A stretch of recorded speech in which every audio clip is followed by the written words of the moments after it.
When I finish tonight, actually, I might reach the point where there's a good reason why I start on this screen when I do this. But I guess we'll see, won't we?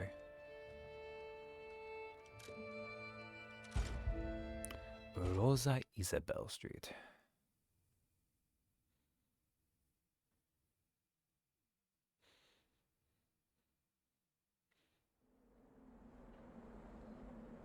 Ooh.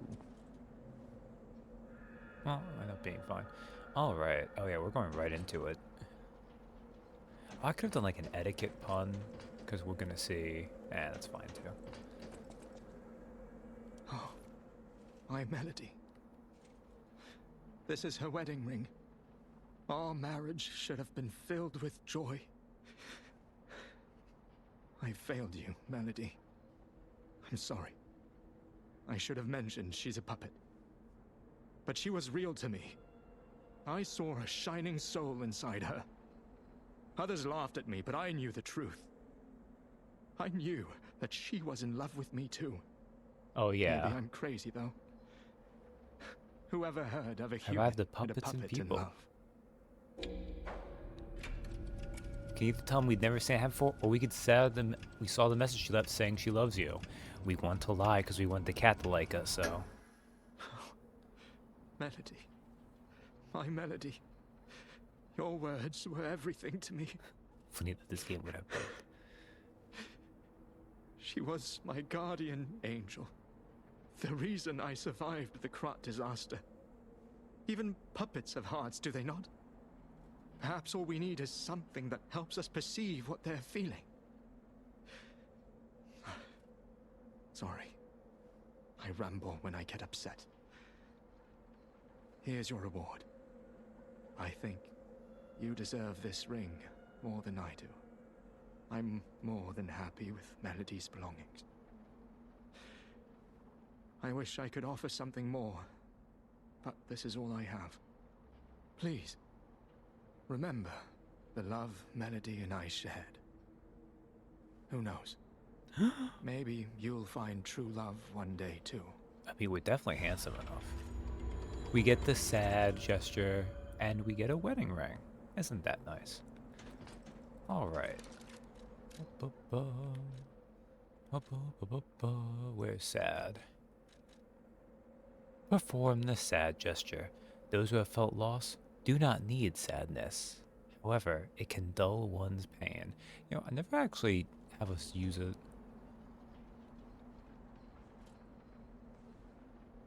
She's crying into her elbow. And then we can look at the wedding ring. A ring delicately crafted with precious metals. It looks like the token of a blessed marriage. The ring should have been put on the bride's finger along with blessings. Unfortunately, the bride's body went cold before she could ever receive the ring. It's funny because that could also mean she was dead, but she was a puppet, so her body was always cold. But, asterisk, we'll get there. One of the things did those just pop in? I was not paying attention. One of the things that this game does differently from Software's catalog is it's actually pretty explicit with most of its mysteries. And I can see why some people would not necessarily find an appeal on that. I actually kind of like it. Alright, I believe the street entrance actually gets us closer to where we need to be, so... I also have thoughts I need to be having about something unrelated to the game, but I'm going to hold off on those for a minute.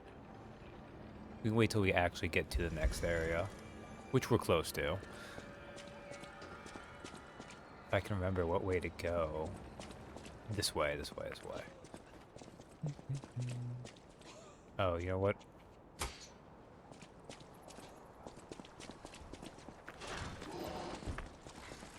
Oh, you know what? I'd kill you guys.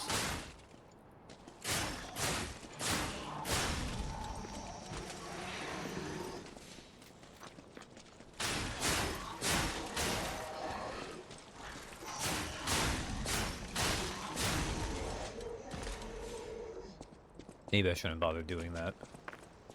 I forget it takes many pokes to kill puppets.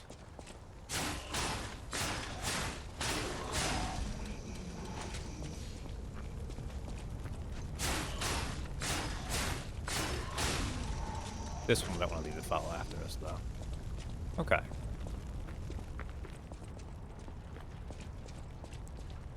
Excellent, yes. When we go this way, we find, of course, a puppet with a flamethrower. Which, jealous, but we don't get a flamethrower.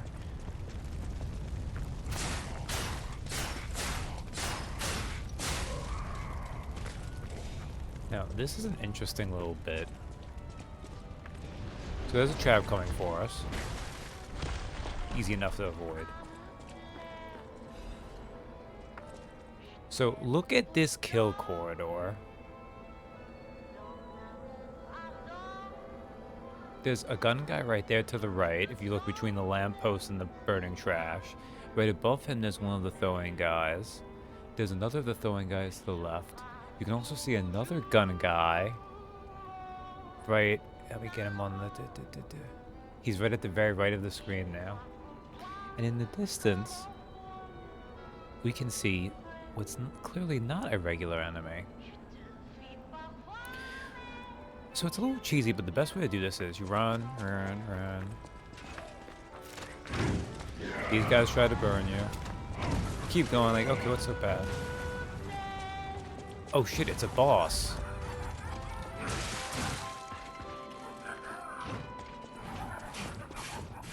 So you can try to beat him, but it's way easier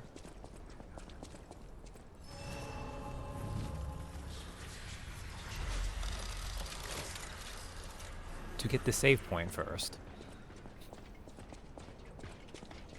And then you can fight him at your leisure.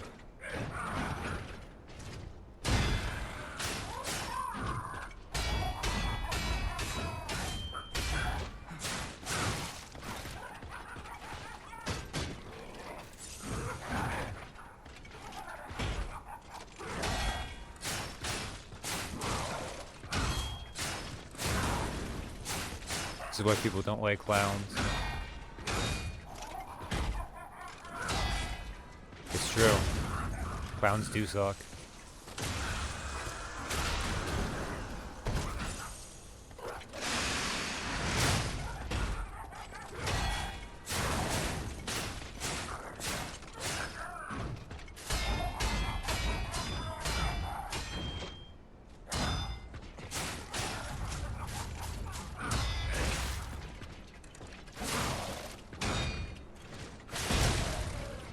Whoops, I got greedy there. Oh, you know what? I didn't even say hi to people. Hi, Captain Dylan, now Neo Chick. I don't know why I said Neo Chick instead of your name, but it's fine. The funny thing is, this is their style opera house. But yeah, this boss is just chilling. Where's my... It's right over here. Ergo. Hi, streamer. Damn, that is fair. And yeah, see? He's just waiting right here.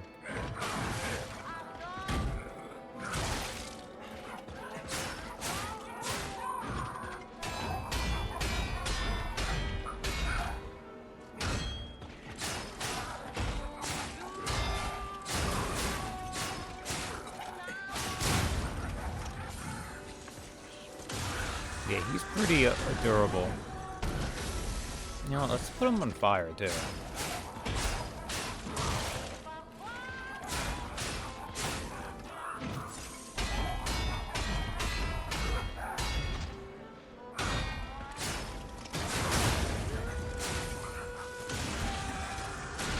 Some of us know, we know back in 2012. Oh, yeah.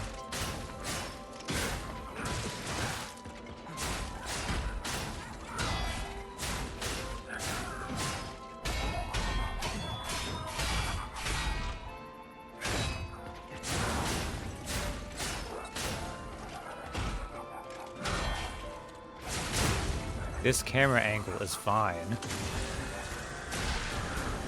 We were just in that mad clown ussy. The pussy, if you will. Ow.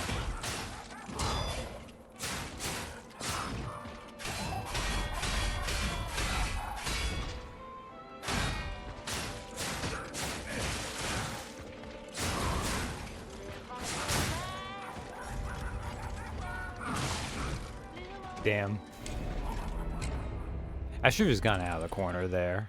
That was me being kind of dumb. Also, that was 2 deaths of the mad clown puppet. An optional boss, but he does drop something we're going to want. Also, I left my ergo there, and it's considerable at this level, so...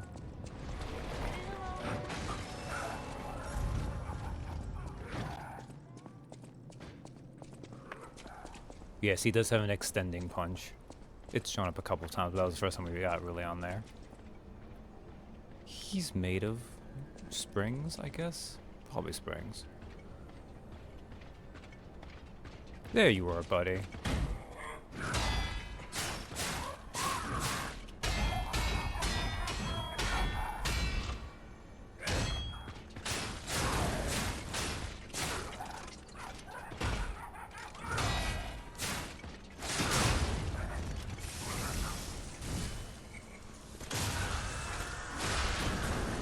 The fact that I can't put this mad clown puppet on fire is a real issue.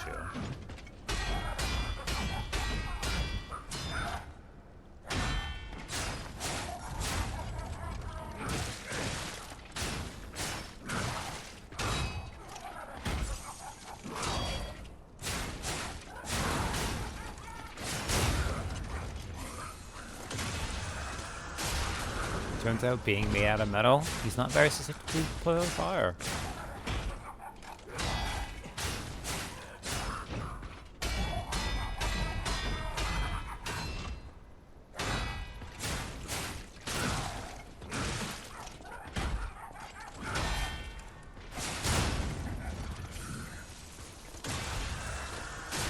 And it's your prime target for heat metal. True. If I had access to that, that'd be good.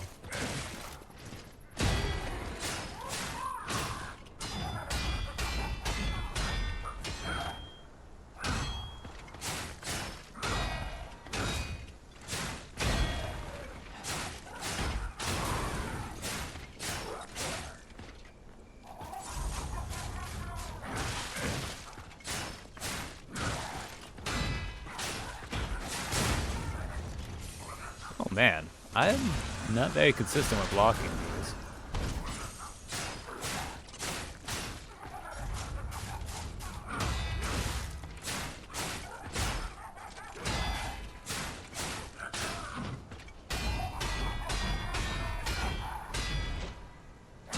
Of course, that one's also great because it just lets you get a lot of stuff off on it. There we go.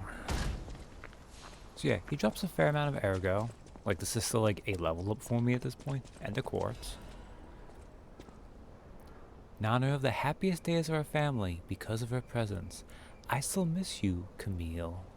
GG. Which, haha, funny gaming thing.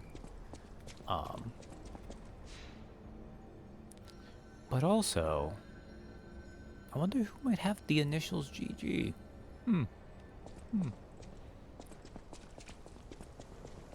So the other trick to doing that too is then you can explore this death corridor from the side where it's not designed to kill you. Like, look at these guys. All these puppets are like, oh yeah, we're ready for a moron coming through here. We're just gonna completely ambush him.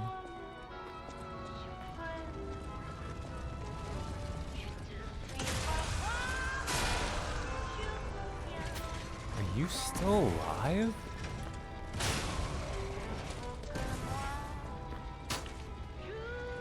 Oh, I still have the gun too. I keep forgetting that. It takes so many pokes to kill things with etiquette.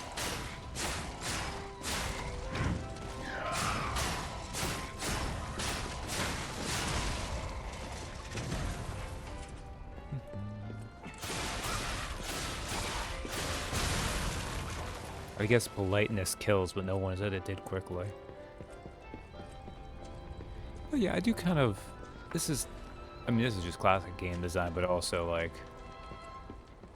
From software design, where the level itself is just clearly designed, where it's naturally set up to be anti-going one way. Obviously, tons of games are designed that way anyways, because of, you know, that's how you do gaming. It's why a lot of times in speedruns, sometimes going backwards to a level is still faster anyways, just because of the way it's designed. But, yeah.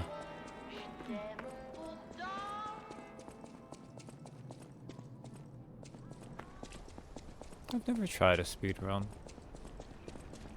You would think if for no other reason, one of the From Software games I would. Just because I play them enough. I just think I'm probably really bad at it. Doesn't help menuing is a key part of many speedruns, and I know I'm not good at that. So this is the Estelle Opera House. Is where our next boss is going to be. They're actually relatively close, but they're not quite there.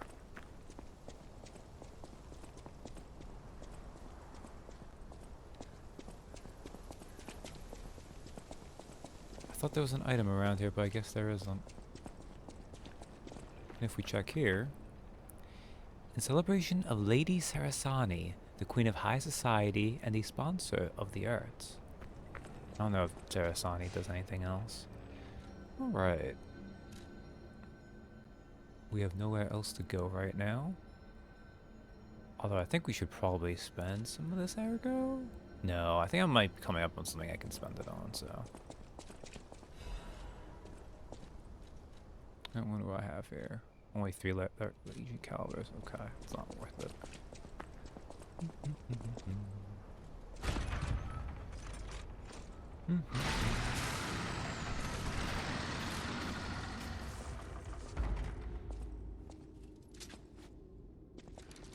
Oh, that reminds me. Let me put on, where is it? Break cartridge.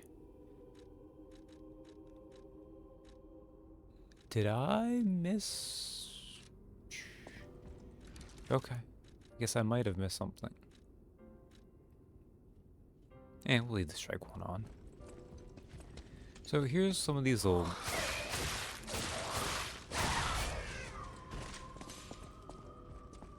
I'm gonna get ahead of myself.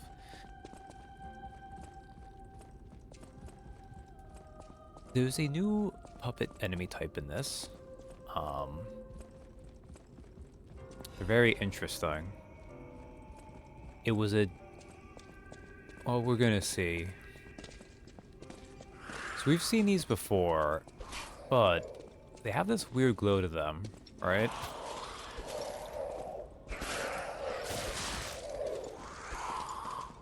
So for some reason, these enemies, these puppets, seem to have puppet strings. They deal disruption, which if disruption fills up, it instantly kills you. Very fun. And they don't take weapon stagger. And it's because of this bitch right here.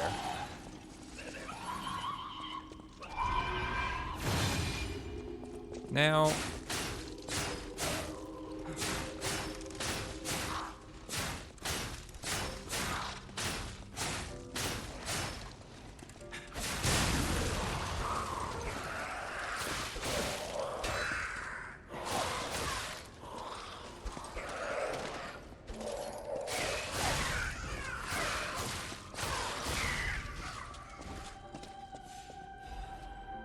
as enemy design goes... Oh, here, we can see one from over here, and she's not messing with us.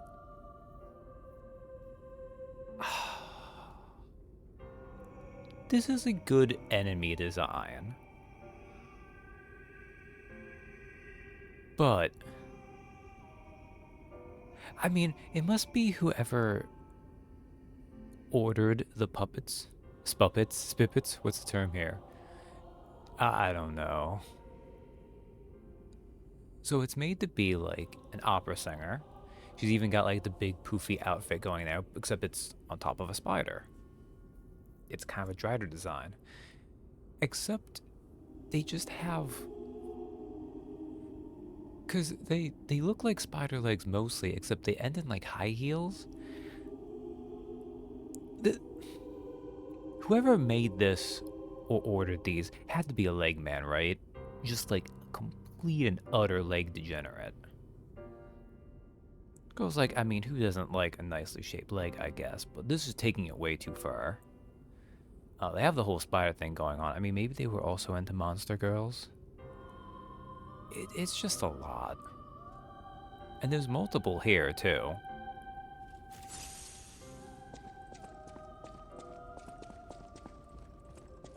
But yeah, so they literally puppeteer those things, and when they're under the puppeteer effect, they deal some of the status effect that can instantly kill you.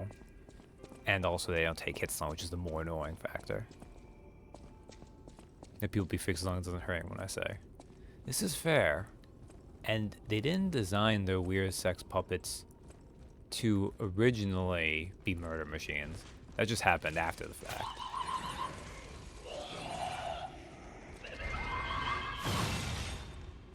Instant death is during song. I mean, I don't think it was intentional.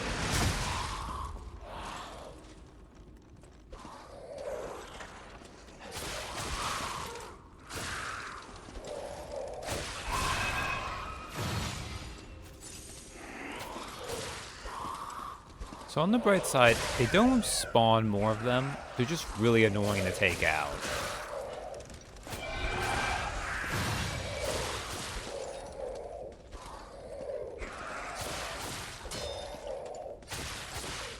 Also, this is...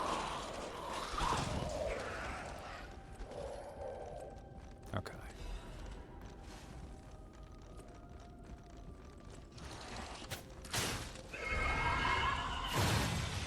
They also yell, which can...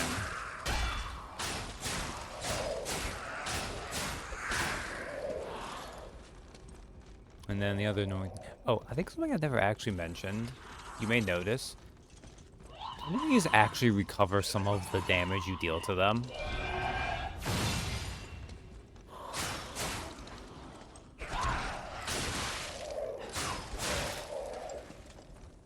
Which is especially annoying when they're designed like this. Oh, that was yours. Oh, crap. Fine, we'll play this boring way for now. You can use consumables to get rid of it. I just would not do that because I hate using consumables.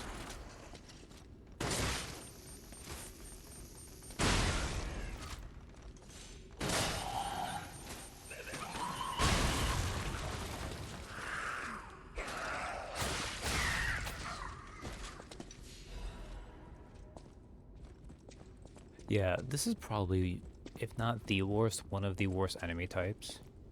And in fact, one of the other worst enemy types is a different one from this. Like, I'm not a huge fan of this area, to be honest.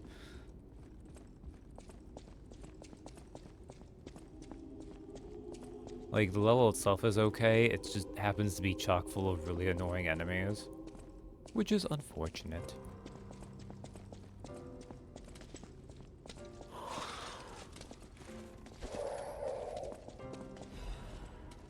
Ooh, another Dark Blue Moonstone of the Covenant. We can use that to upgrade our umbrella in a little bit.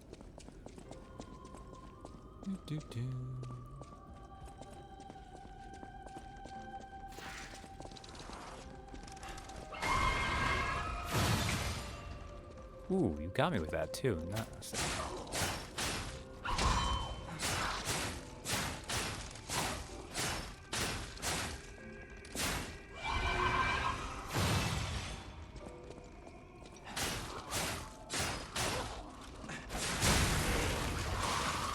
Alright, there, good.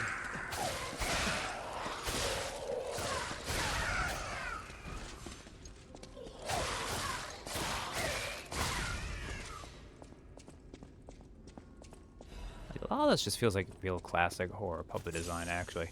Also, my umbrella is almost broken.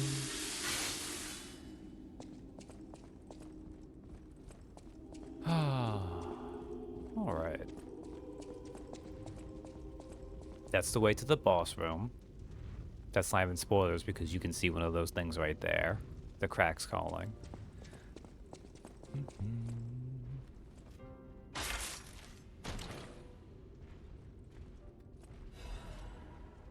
Ah, there it is.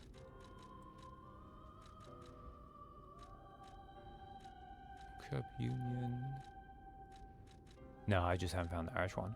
So yeah, so it's the do enhanced resistance to disruption.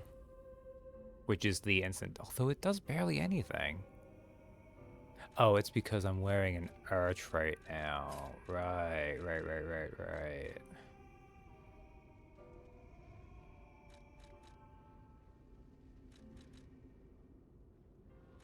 Oh, that doesn't even change it at all, really. Heck, I'll just wear what I'm wearing currently then.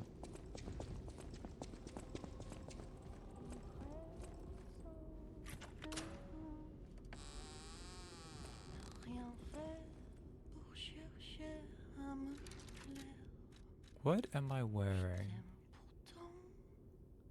I don't know if this is the case, but let me wear the...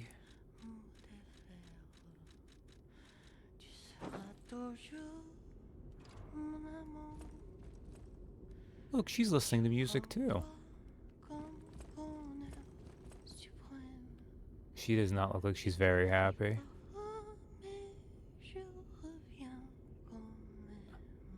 I also think at least one of her arms is already not working anymore.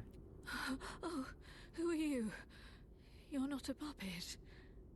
Are you here to listen to my music? I can't sing anymore.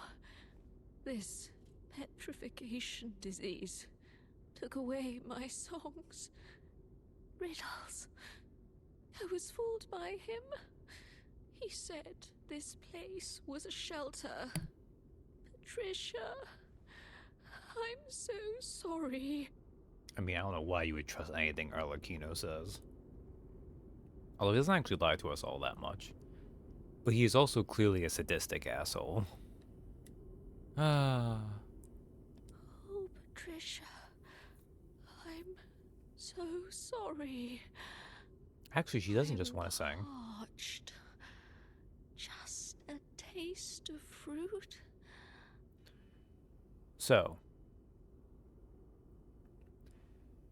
we did buy an apple earlier. It has two uses. This is the better use of it. But arguably, is that the, I mean, it might be the poison apple. If you get one of Arlecchino's riddles wrong, that's the other use for the fruit. But here's the other use of it. This one will, well, we'll see. Let's give her an apple. Oh, thank you. Crunch. This is the sweetest apple I've ever had. Jesus. I can't stop death from taking me.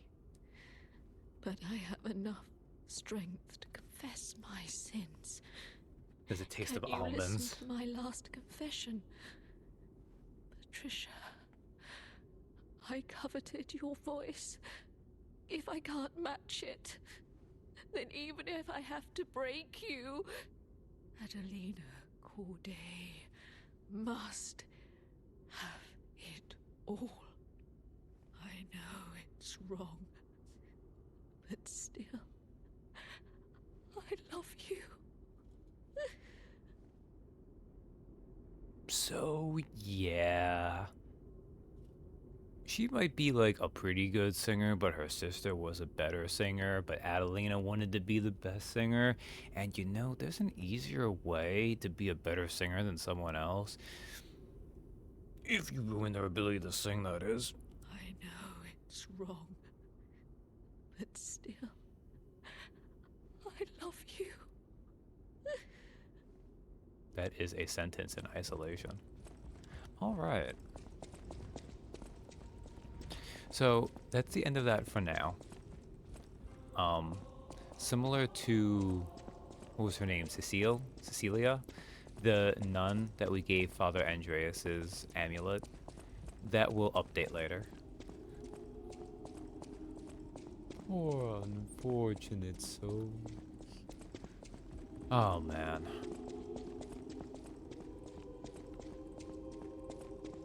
Which way do I need to go there or do I need to go up? I think I need to stay down. Yeah, I was going around. Alright. So we still have more of this opera house to go through, although we're actually getting near to where we could just finish it. One of the fun things about the design here is the halfway point is roughly where the boss is. You can do one more area of exploration, but you don't need to.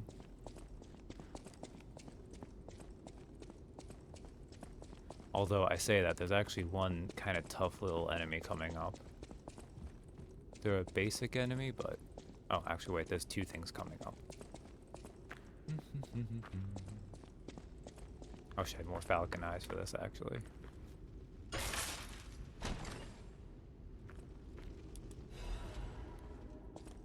Technique amulet. Also just a boring one that gives you more technique. There are innumerable stalker skills and techniques, yet the puppet who equipped the amulet imprinted with every single combat method took them another leap forward. I did not say that sentence properly. My focus was completely wrong for what it was trying to say. Okay. This.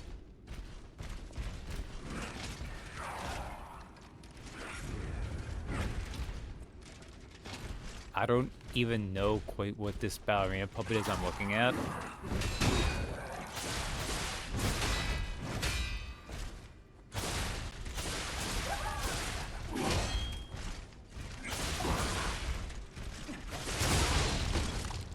Actually got super lucky there, I'm not gonna lie.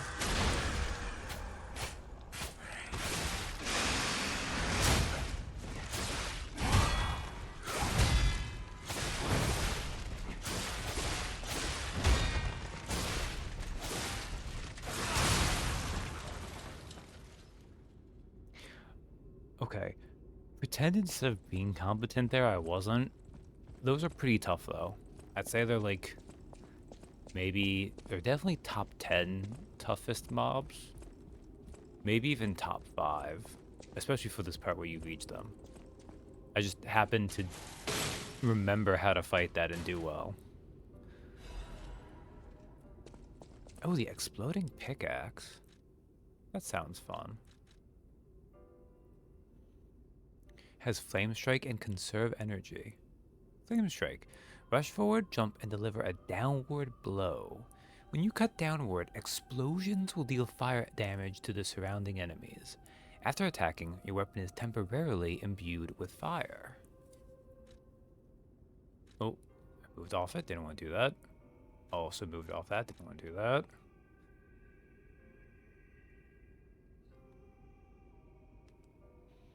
Conserve energy. Decrease stamina consumption temporarily. Exploding pickaxe blade. The blade of a workshop laborer puppet's mining tool.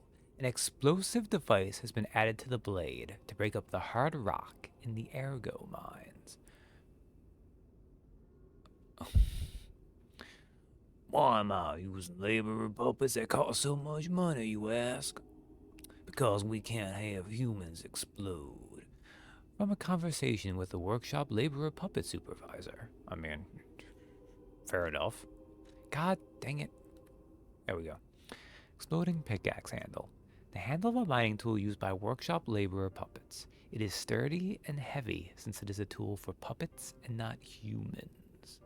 No one remembers the number of laborer puppets that died in the explosions. No one besides the puppets, that is. Oh, and let's equip that.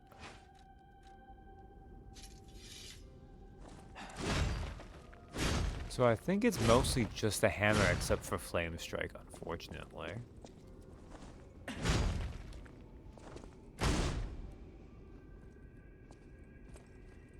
Yeah, so you actually have to use the blade with a Fable Art to get the big thing out of it. It's got some nice slams to it, though.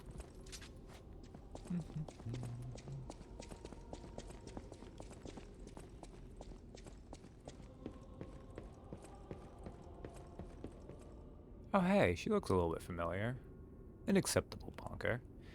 The legendary actress Adelina Corday. Even those who envied her reputation loved her songs. Could be bonkier. Captain, were you here for when I found probably the biggest bonk? Which is the big pipe wrench? I think you might not have been here during that. You might have been asleep by then.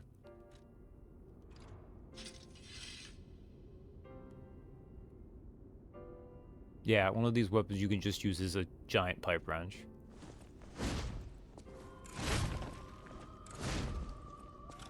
And it really is just kind of the bonk weapon. I appreciate it. I think there's like one or two bigger weapons. Oh, that's a shortcut.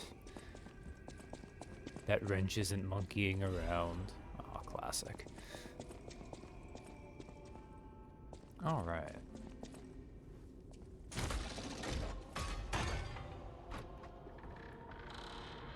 So, we come all the way here, and we're back to the entrance. This is a nice little shortcut. And it gets us right to the swinging chandelier room. Now, boss is right there, but there's still like half the Opera House to explore. This is the third Trinity door. Honestly, except for that second one, they're usually in pretty easy to find places. Alright, let's explore the rest of the Opera House.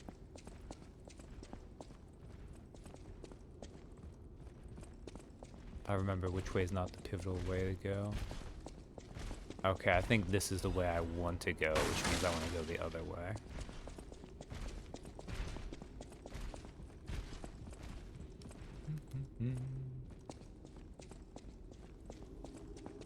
Yeah, here's a shortcut to the place we just were. Which... I don't know. It's interesting, but mechanically it's not very useful.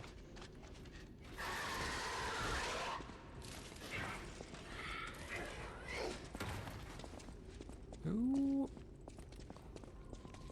Someone is puppeting you, but who? Another secret to dealing with these guys? Let's see if I can drag them far enough away.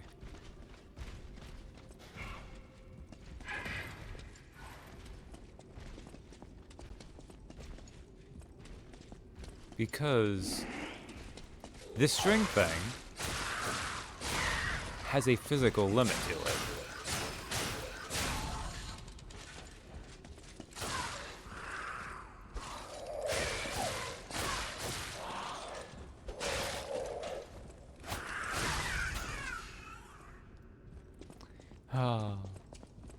This isn't the only puppet string effect we'll see, although there's not really many, but...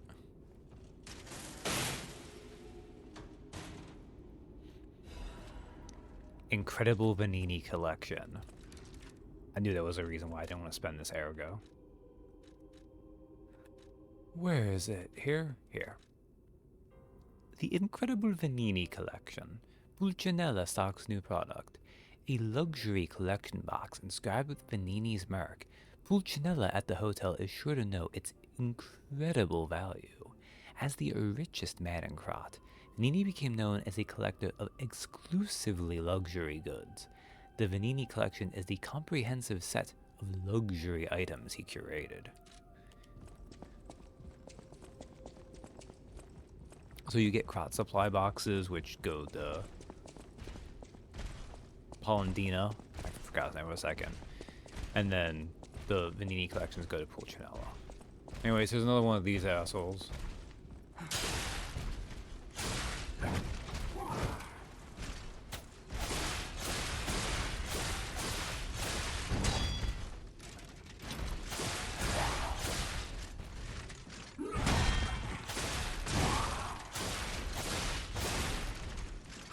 Oh, right.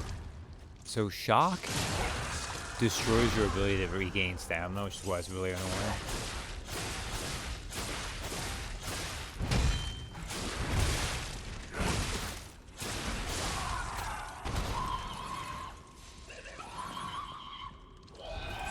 Like you may notice there, I have like no stamina. That is because I still have shock going right now.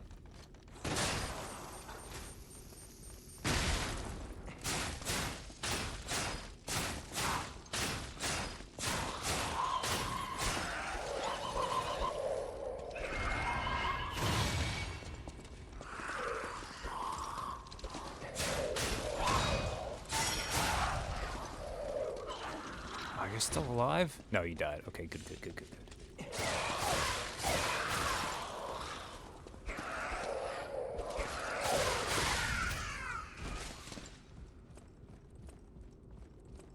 Yeah, fortunately these two enemies would be super annoying to fight together, but they're kind of far enough apart. Also, I need to sharpen my umbrella.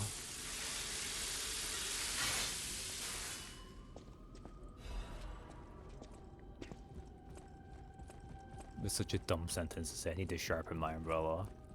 It's not even that dumb because this has a point to it, but because of the way the animation works for the grinder, it only makes sense for you to... I was on the wrong... Oh, that was a waste. I'm instead grinding this part. I'm gonna regret that. I'm really gonna regret that. Notes from an experiment. Oh, can I do a Hojo voice? No, I don't think I could do a Hojo voice. Maybe if it wasn't like 5 days since Final Fantasy VII Remake.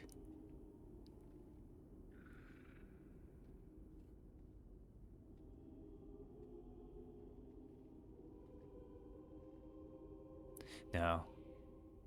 Like I'm trying to believe, but it's not coming to me because he doesn't have like, he's got a little bit of mad scientist to him, but he's actually mostly it's his cadence. So I'll just do something more typical. The test subject's body is better than expected. Its ergo coordination, physical sensitivity, and modification adaptability figures all exceed expectations. Couldn't ask for better results. All that's left is to make a decision. I won't be able to undo my crime. I don't regret it. I've come too far for regret. I'm ready to become a god or a devil. I just hope that the owner of the body finds peace through this revenge. Perhaps this prayer is a remnant of my last bit of humanity.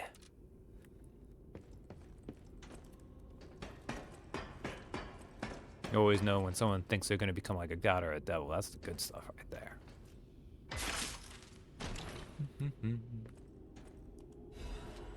The jeweled cryptic vessel.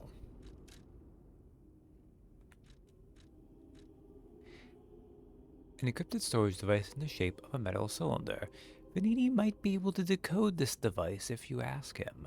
The storage devices that hide secrets using encryptions were popular among the Krat upper class. Naturally, the decoding devices targeting the rest of the population were also popular, but most have been destroyed. I think that might actually be the same as the other cryptic vessels. Like, Jewel just lets you know it's this specific one, but I think that description's exactly the same.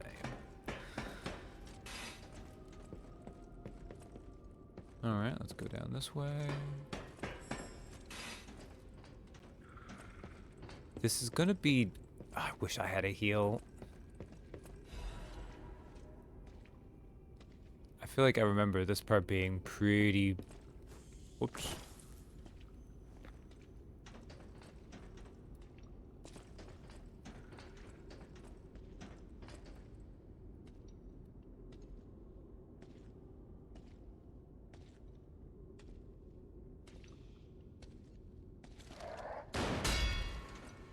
Yeah, see? I knew it. There's another guy right over there, too. Like, you can see him right there. Did you legitimately lose... Oh, you son of a bitch.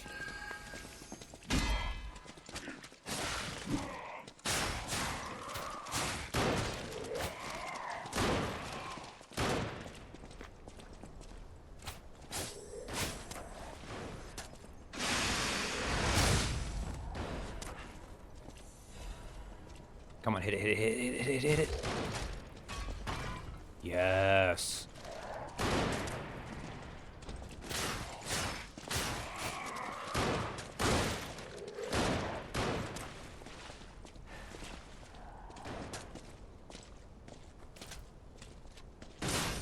Get shot!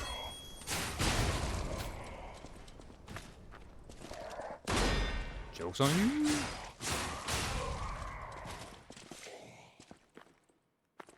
Excellent. I believe with this I completely cleared that area. Alright. So we have a couple things to do before we face the final boss. Not the final boss, oh my god, no, we're not near the end of the game. However, I would say this is probably the best boss. Not the hardest boss.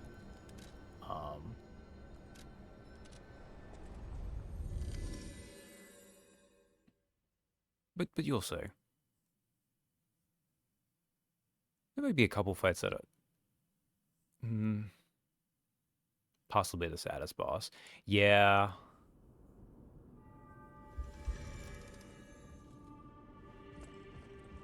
It's very, like, I feel like it'd be hard to put it in, at least not in the top 3, just in overall quality. So, we don't need to talk to Paul and Dina. Everything new to say, Sophia? Portrait hanging in Geppetto's room. It looks very much like you. Oh, did it happen? I sense something strange. Something like the changes you're going through. Did we? The sort of thing you'd read in a fairy tale. Go to Geppetto's room. You should see it for yourself. Oh, did this? Okay. Okay, wait. Okay, we'll do that soon, but first. Oh, do I have a new Legion plug? Oh, I forgot, I think, actually. I do have a Legion plug. Okay. What do we have? We can make the one that makes mines.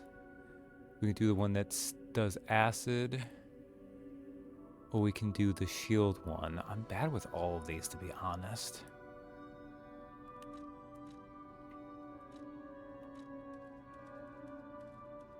We'll try the one that does mines. We'll do that.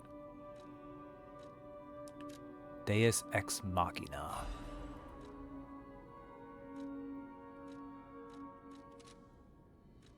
I didn't modify any of these yet, right?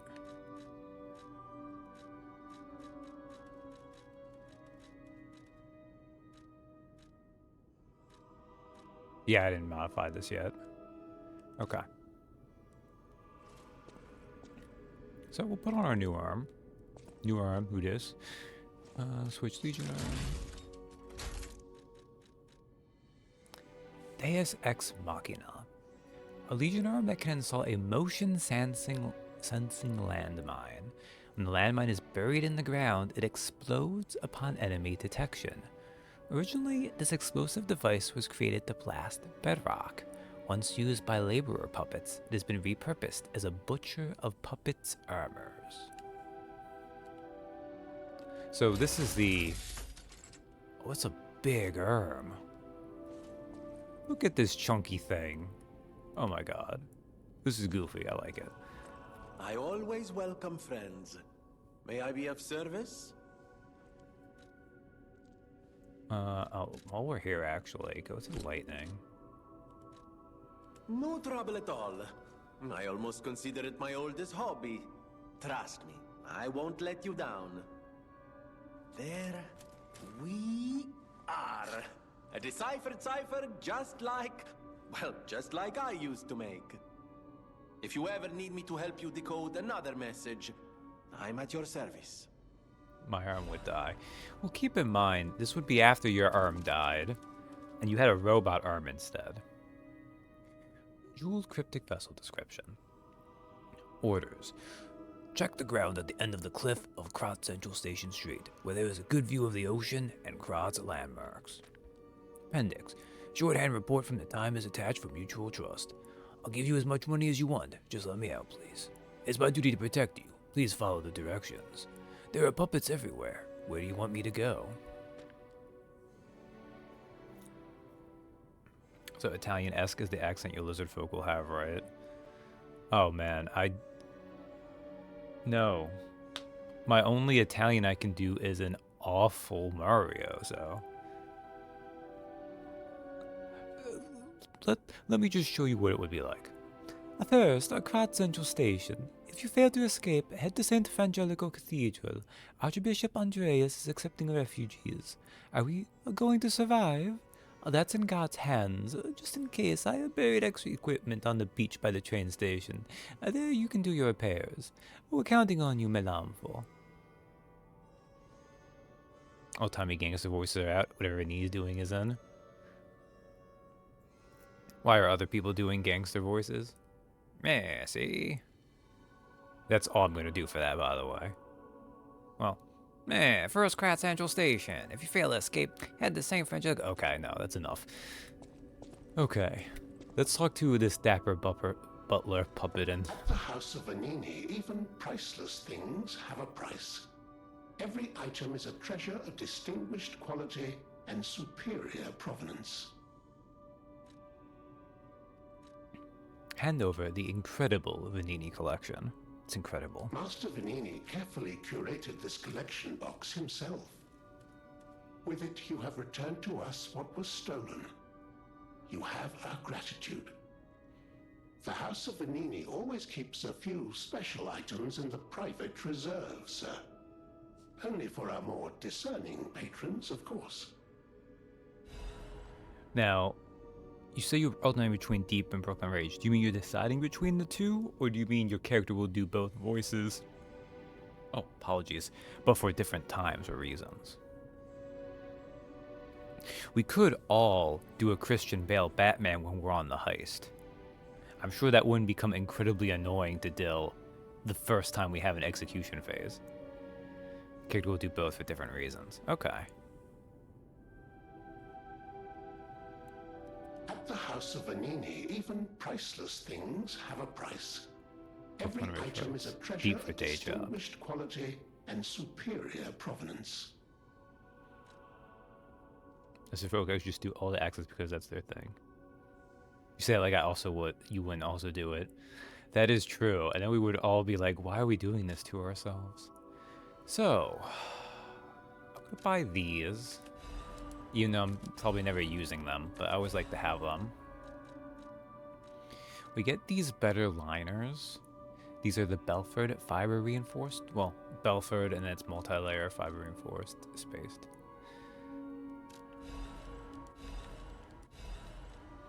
We can buy the Carcass Butcher's Amulet, which increases damage inflicted on carcasses. This is the enemy type, whether the zombies. I hate blue blood. Hatred became my strength and purpose. It kept me moving. Now, we get a couple extra grindstones. I actually really appreciate this. So we already have fire and lightning, but we can get acid, which temporarily imbues your weapon with acid, which is nice. This is good if you have to fight humans, which is rare, but when it does come up. And we have the Indomitable Grindstone, which temporarily enhances Gird performance, which means if you Gird while you have this active, you take less damage during it. It's pretty good. And there's the Tyrant Murderer's Dagger, which has Grind and Quick Stab. Grind increases your critical hit chance temporarily. Critical hits here are just you do more damage when you hit. And Quick Stab is just a quick forward stab. The blade of a dagger used for sneak attacks, popular among the poor who live on the streets, is designed to make it easy for anyone to stab others. In the slums, one's ability rules above all. Even a powerful tyrant is helpless against a knife in his back. The handle of a dagger used for sneak attacks, popular among the poor who live on the streets. The leather grip prevents bloodstains from standing out too much. In the slums, those with strength and skill are given a chance. Whether they can hold authority for long is another matter. Alright. So let's level up some too, since we're here. You know what? I'm gonna upgrade the umbrella too. We'll get it to +3. I know my way around a weapon. Even though I feel like I'm really bad with it, but that's fine.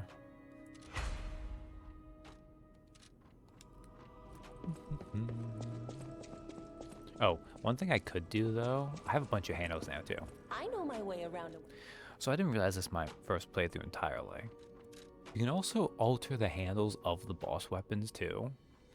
Now, obviously, you can mix and match handles on other weapons with the blades themselves, but it's still worth it here.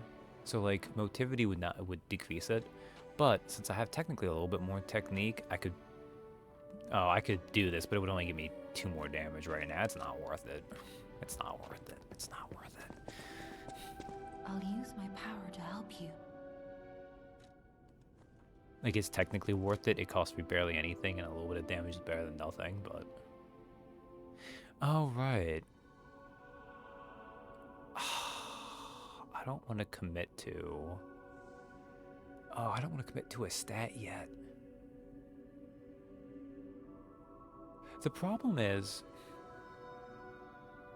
I mean, this is probably the weapon I'm going to stick with, right?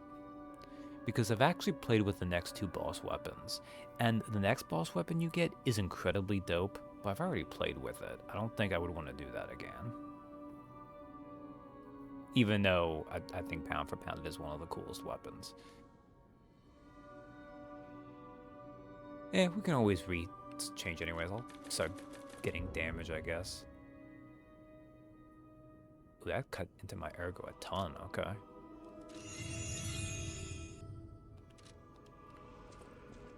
So now that we've actually gone the way of skill, I know my way around. if I go to alter handle, that gives me 6 more damage. It's not bad.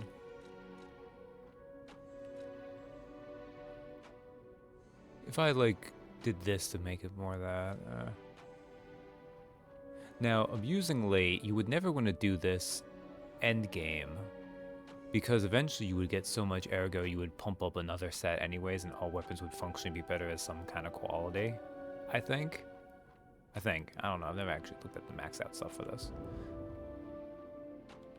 Oh, yeah, I would need more ergo, wouldn't I? I know my way around a weapon. Alter handle.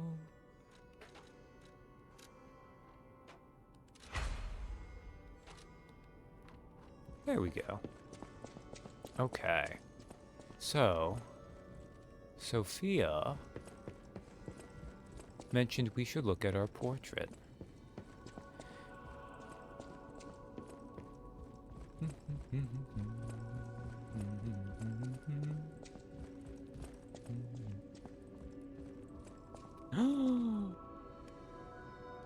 It's happening! We've been lying and lying, and look. The portrait by D. Gray has started growing a wooden nose. Cannot use this right now. So, this has 2 functions.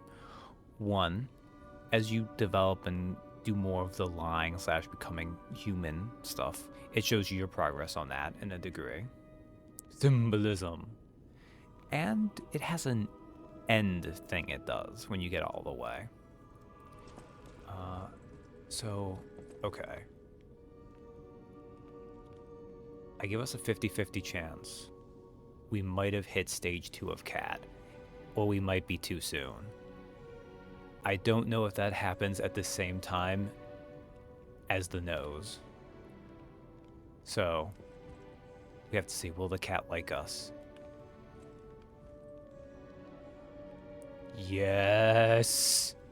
Yes! We have hit stage 2 of Cat. It will give us head nuzzles. At what point does that symbolism just become literal? Alright. We actually got that before, okay. Now, there's a couple more stages to Cat, but we won't get there tonight. How many do I have? Only 2? Okay. Actually, no, wait a second. The next thing I was going to get would only cost 2, wouldn't it? Yeah, because I don't care for any of these things. Okay. Fable slots, staggerable window, gird regain, retain gird. Yeah. That's the best one. Fable Arts, Charge Attack Stagger. It's pretty decent. Low damage, low good regain action, and special resistance is fine. Feel reviving, that's fine, but not so one. Item price. Ooh. Is there something I skipped up here, maybe? Ambush. Sorry, I know this part's kind of boring. Just bear with me for a second. So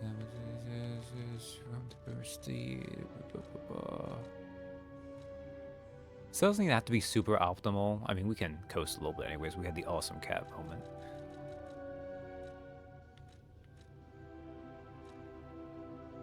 These are actually fine too. They're probably not actually worth it, but they're nice to have. Yeah, let's just get enhanced special resistance. And we'll do some kind of thing for damage. Charge stagger attack. Ambush. I almost never remember to use that though. I don't use condensed legion herb. Ambush. Attack with discharge is maximum, that's garbage. Oh, we'll do fatal attack. I held off on that.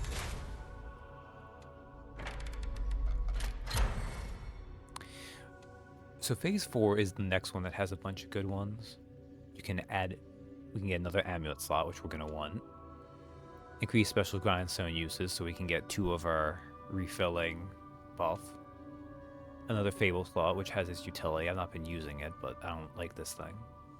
And perfect guard stiffness breaks the enemy's stance when a perfect guard is successful. This has its advantages and disadvantages. Basically what it means is if you perfect block on enemies, depending on how much, I don't know the exact factor it is, sometimes it just depends on the attack, it'll make them bounce off. So it can be good in some ways, but...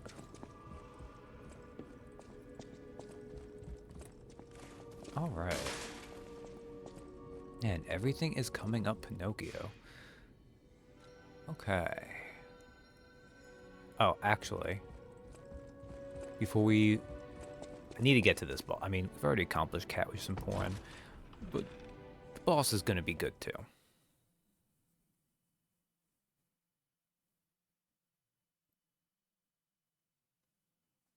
So earlier there was a part before Gemini woke up where he said as a robot, "This is a good place to observe the Krot Hotel." That is in fact where this cryptic vessel is sent us, so... I guess while I'm doing that, since this is going to be pretty easy... I meant to bring this up sooner, but I guess I've just been busy talking about the game. What a horrible, horrible thing. So... yeah, keys of the Vola's Vault, keys to the Golem Vault, whatever the module's called. We're going to be doing that. We're making a heist party. Aberrant Mind Lizard Folk. I think the basic thing of being pretty young, going away from Chult, because I don't want to mess with the whole Chult common thing, so he'll have been around long enough just to know common instead. Which that was more something we did for flavor anyways, which was interesting, but you know. Actually, I guess that might be in the module. I'll actually read...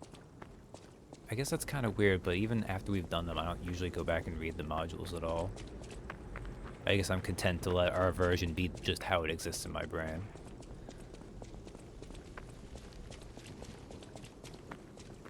But yeah, I need to figure out... I mean, kobolds is an obvious one, and there could be a lot of fun with that. Oh, look at these.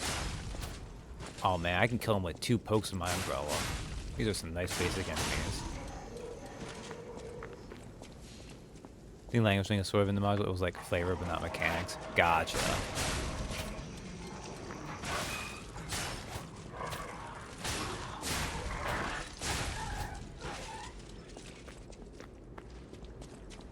Yeah. No, and I think that wasn't my immediate go-to. But that'd probably work out nicely in some ways. And it's not like them being kobolds doesn't mean I have to know Scott's character at all. Not that I would mind that necessarily, but also if he's already got at least a bit of a connection with Blackjack. I I see Hotel Krat. I do love this view. It is a nice view, but we must be moving. I thought I had more time before I reached here, but that's fine. This drove me crazy the first time I played the game. So Germany talks to you here, which is your clue that you're in the right spot. But there's nothing here. And I had to look this up the first time. Legitimately. Because it did not occur to me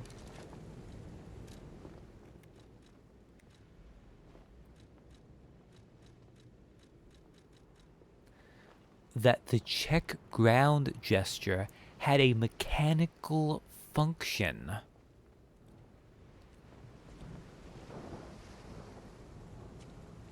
Okay, I'm not in the right place. Maybe it's right here. The Atone's hunting apparel, Legion caliber. I spent like 10 minutes looking for some weird item thing or something, breaking objects, just everything. And no, you need to use the check ground gesture to check the ground. Oh, man, I was mad. And, I mean, it's fair. There's a check ground gesture. Even basically tells you can come up. I just never thought about it. The Atone's hunting apparel. The hunting apparel of the Atoned. Yes, the Stalker Salute one did do a thing, but the game prompts you to use it. You don't have to do it. Although, I'll read this and then go into the other thing. These clothes still bear the wounds of regret and despair. She was proud of protecting people as a stalker. However, her dignity was crushed when she realized that she had become a guide to hell. No, and, oh, actually, ooh, this looks okay. This outfit goes really well with this arm, actually. Oh, the other one was to show off clothes, which is funny because you also get clothes at the same time, and I didn't realize until way later in that first playthrough that you actually are meant to do that to Antonia, because she's like, "Oh, you look so good." Ah. But yeah, so I mean, kobolds could work. I don't know what other, like, I mean, it could be just humans, or it could be like an urchin growing up on the streets too, where it could be communal things. Heck, it could be I was just like, although I don't think you'd have a bunch of kobold urchins, but it could just be like a whole like multi-racial urchin gang. I'm not sure if I'd want to be from Waterdeep though, just because. Oh, why does? Oh, because I never used it here. But I just get in my head about it because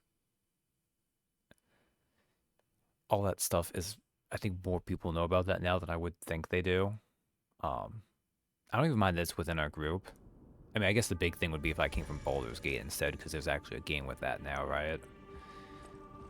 But then again, there's something to be said about, like, it doesn't really matter.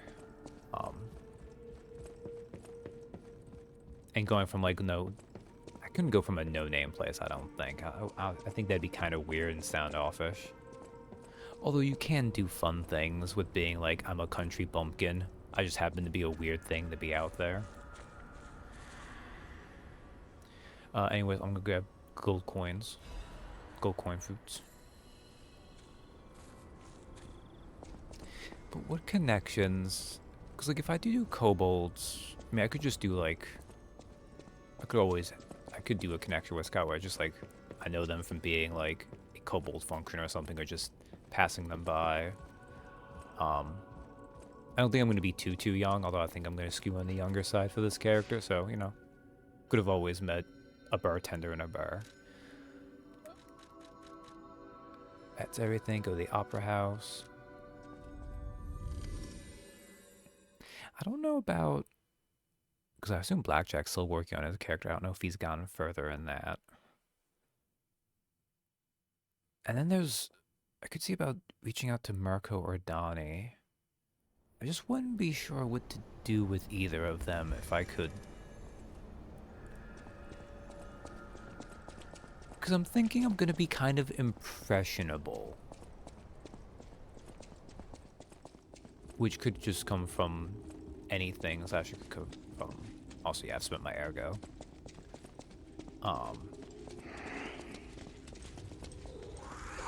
Excuse you. Oh, she backed off too, okay. Oh, if you're wondering, that will hit you and do damage. It's not that bad, but you know, it's inconvenient. I'm curious to see what this one will use, so we'll see what it does.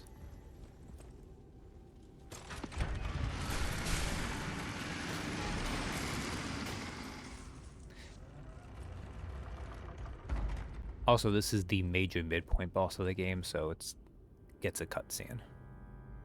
Well, all the bosses get a cutscene. This is a pretty good cutscene, though.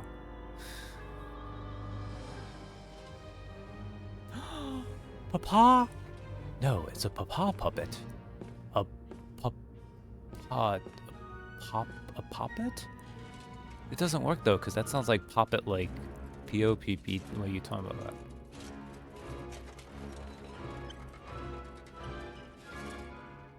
I don't think I like this play. Why did the Papa puppet take a heart from a puppet that looked like us?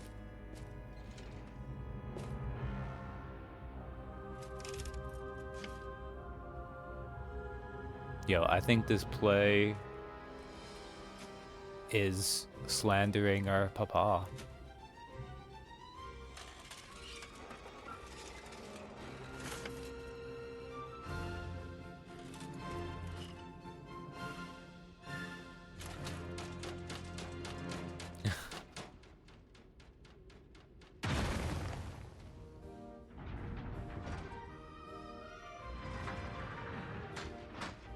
This design's pretty great.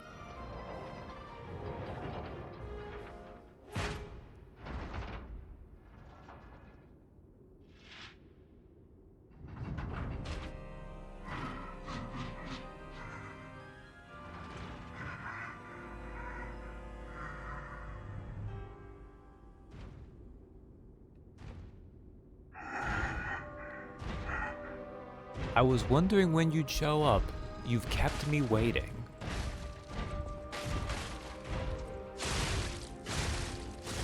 Oh, he actually uses... Okay. And if you want to see, like...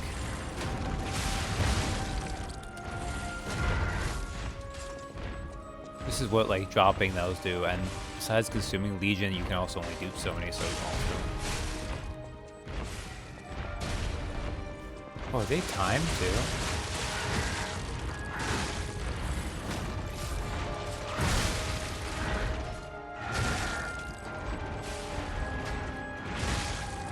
I don't think these damage you though, do they?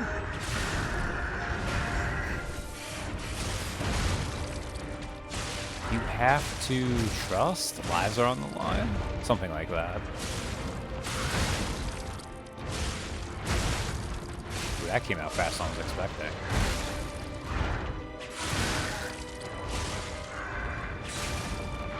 You have to stop them. Stop them is what it is,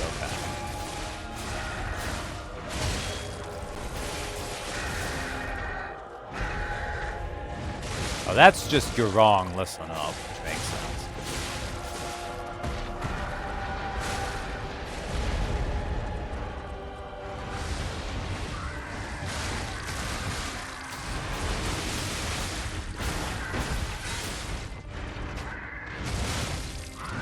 The Spectre vanished. No.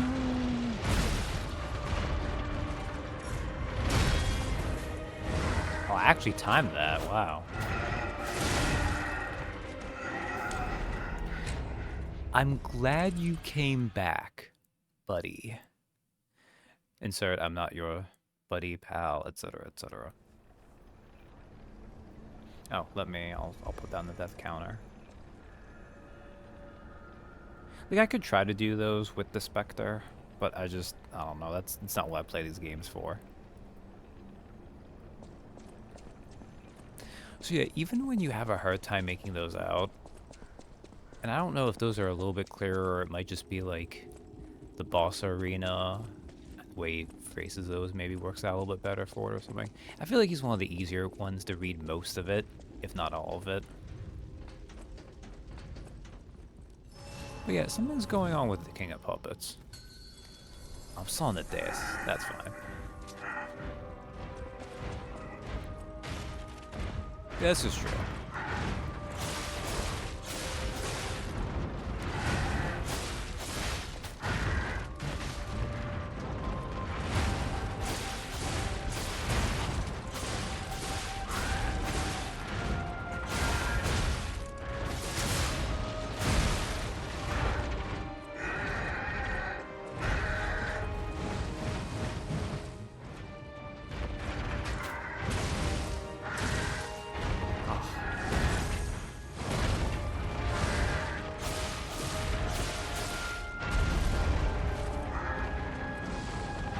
It always takes me a second to remember how to fight him.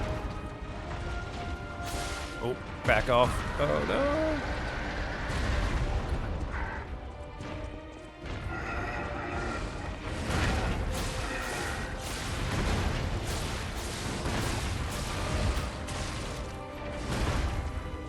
I find this phase is much easier to just dodge most of his attacks. Also, yeah, spoilers. This is his first phase.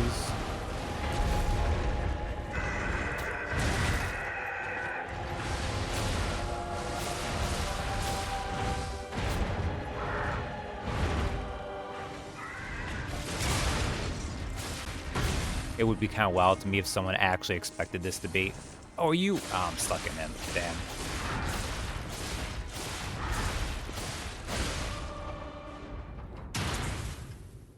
Alright. Captain, you've played Devil May Cry, right?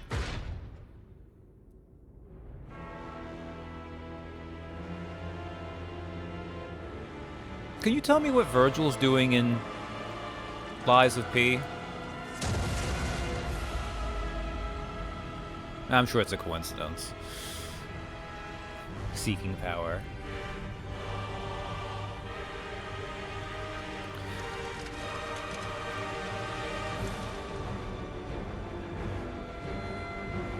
Ooh, he seems a little mad.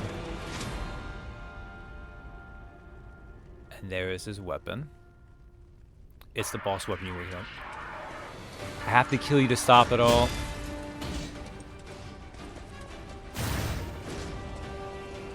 So, Romeo, King of Puppets, is a really cool boss.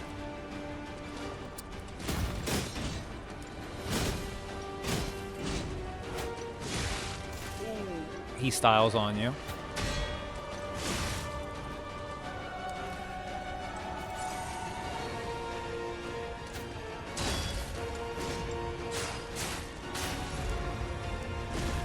He does acrobatic moves.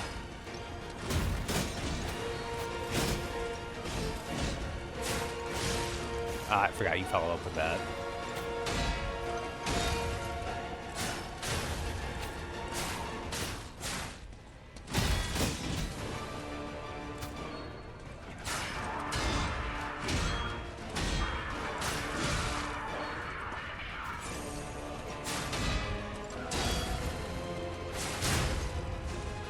Alright, one thing I've not been doing, which I should.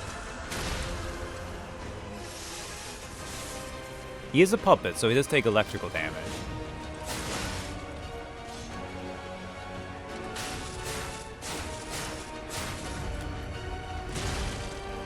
I'm so bad at dodging that attack. Well, you can't dodge it anyways with a Fury attack.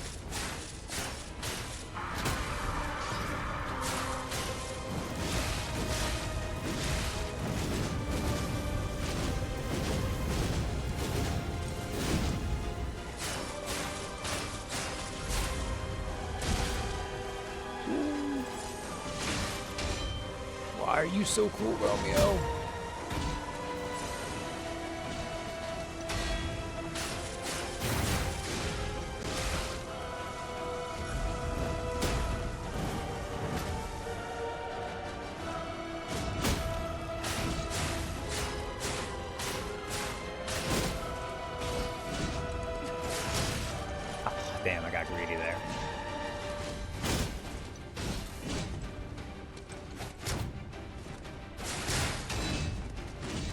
I didn't time that properly.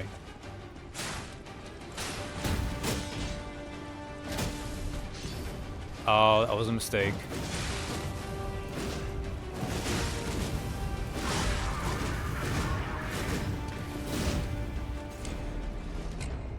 Who's the puppet? You or me? Also, let me add to that death counter right there. Better than I was expecting, honestly. Whoa, not that many deaths. Although, so I mentioned, so Father Andreas was kind of the first boss that was more of a wall. He took me a little bit. The Black Rabbit Brotherhood, not a huge fan of them, and they took me a few tries. Didn't take me quite as long. My first time fighting Romeo was painful. He killed me a lot. A lot. And part of it is, while this first phase, just King of Puppets, is not so bad.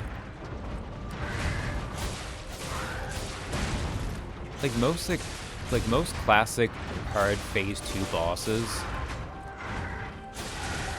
it becomes a matter of, it's more the fact that, like, if you take too much damage during this fight, like, you try not to take much damage during it. Oh, I actually got lucky there.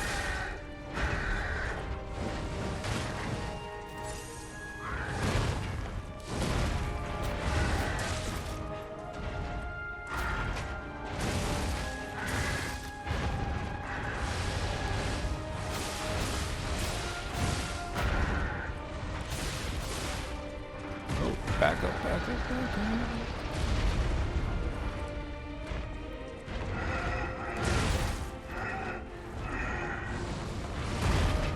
Let's heal up just to be safe. Man, this is an awful fight against you.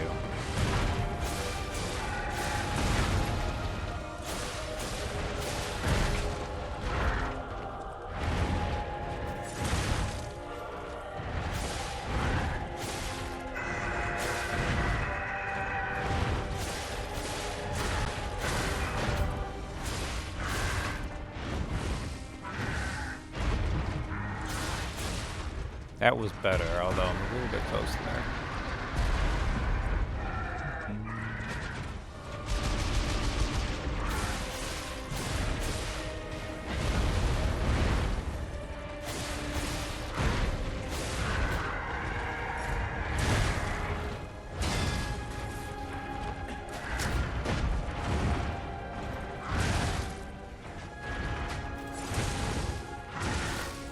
Oh, you're not gonna last.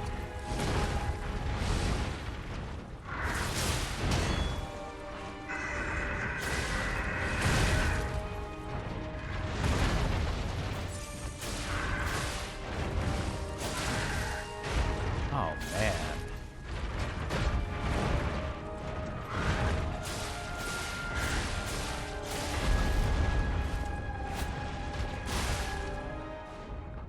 Oh, man.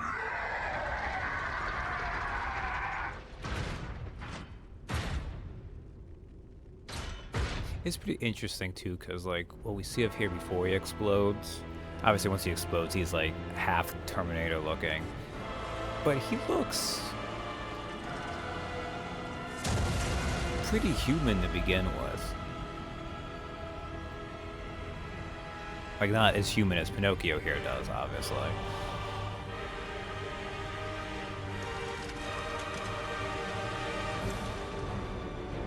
Also, the fact he has kind of like an umbilical thing going on here. Alright.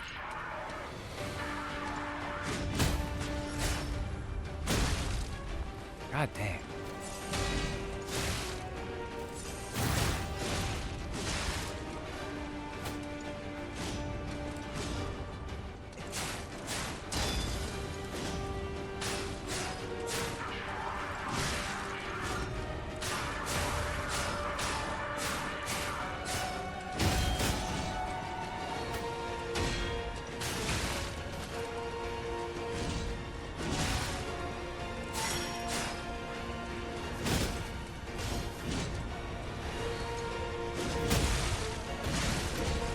this wasn't likely to succeed anyways, but I'll give it a go.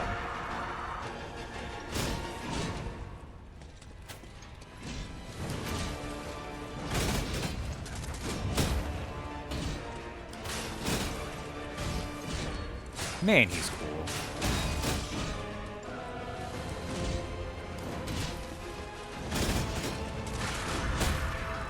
Oh, I stepped in the fire.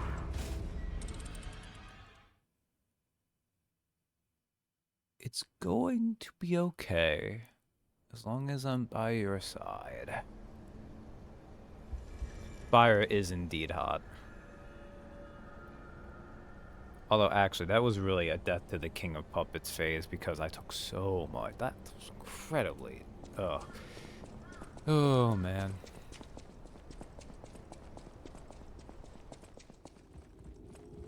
Yeah, his weapon in that phase is called the Puppet Ripper. And it's a cool weapon. It also is a dexterity weapon. Although I think it's one that it's like... It's B and C, so you can just switch it to be a strength weapon if you'd rather.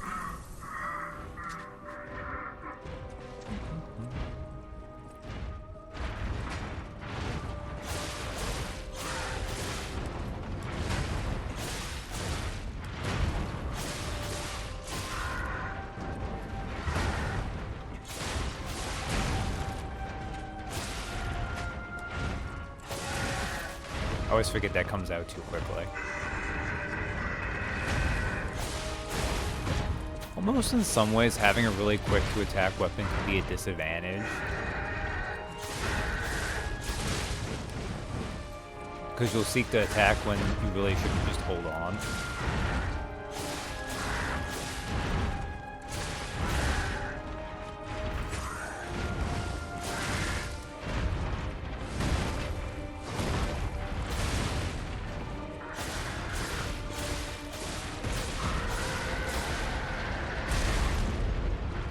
Oh, that got me.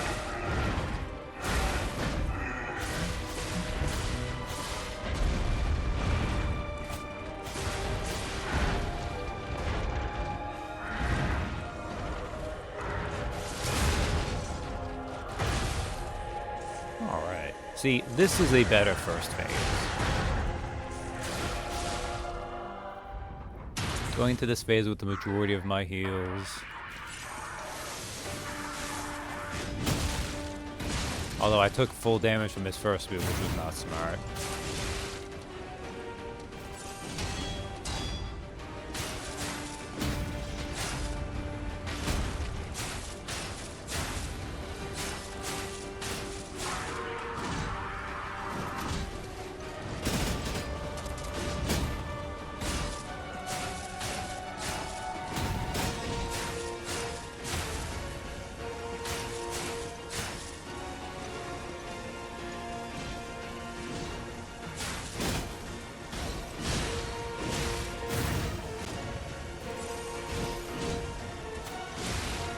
I always forget he has that follow-up.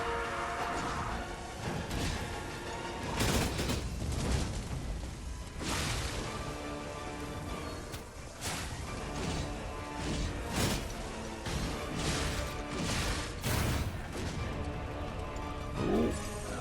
Double heal there to be safe.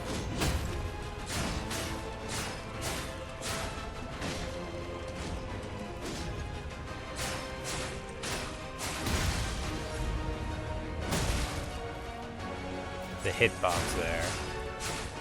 He's gonna buff up after this.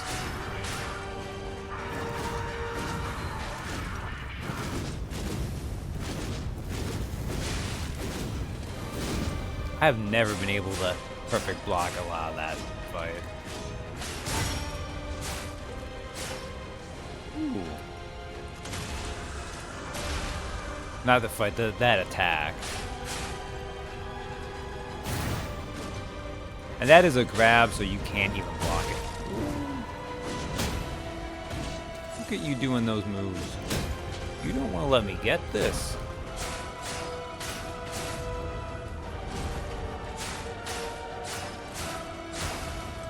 Aww. Maybe this is what your freedom feels like. Thanks, Uncle. At least that's always how I would read it. Getting that. Incredible! You defeated the king! I gotta think the puppets will have changed too, right? There's only one way to find out. Let's go backstage. The king is dead. Long live the king. That wasn't too bad. What did we get? We got... Let's not do it here, actually.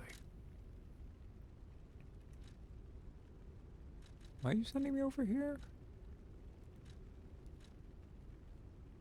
The burnt white king's ergo. Ergo obtained from Romeo, king of puppets. When the boy opened his eyes, he found himself sitting on a throne that he had not asked for. When he sought his friend of the past, he clung to his memories, even though he knew there was no going back.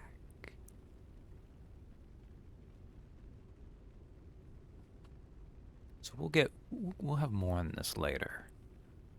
But there's clearly stuff going on with Romeo. Someone's necklace. A necklace once worn by the king of puppets is engraved with a boy's scribblings. To Romeo, your friend, C. The boy resented his father for not showing any interest in him. Perhaps in protest, he gave his graduation necklace to Romeo, a friend he admired. So you kind of have enough clues by this point. You can kind of start piecing things together. But, like, this is already kind of getting to explicit territory. And this is probably where, if this was, like, From Software, if they ever got, like, this far, it would, like, not go further than this. We'll have more later. The other thing he gave us, although I do like this outfit some, but Puppet Prince's formal dress. Formal attire of the Puppet Prince. These clothes were worn by Red actress Adelina Corday while playing the part of the Puppet Prince in a play. During the curtain call, it was revealed that Adelina, who played the role of the princess, had also played the role of the Puppet Prince. The moment she took off her mask, the audience rose to their feet and showered her with applause and cheers.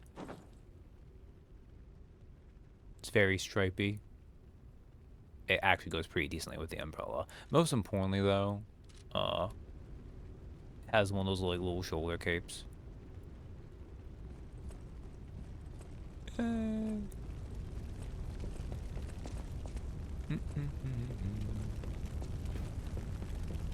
Cape. Yeah, this is no capes is not a thing I believe in necessarily. That is not bad. The first time I did that fight, I would have been able to go get more gold coin fruits like 2 or 3 times. So, a lot happened off of that. Let's go update some things.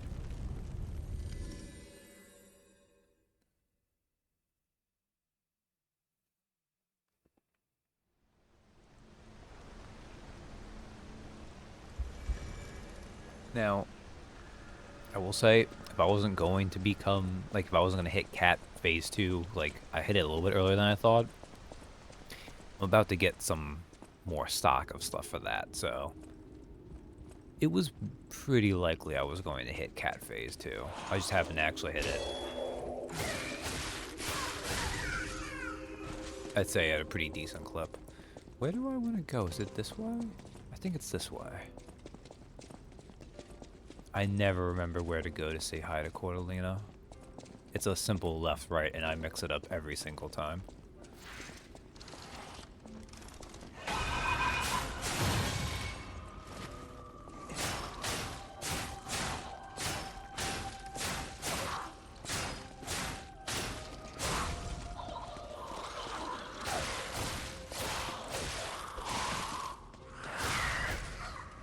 Although I think I actually went the right way.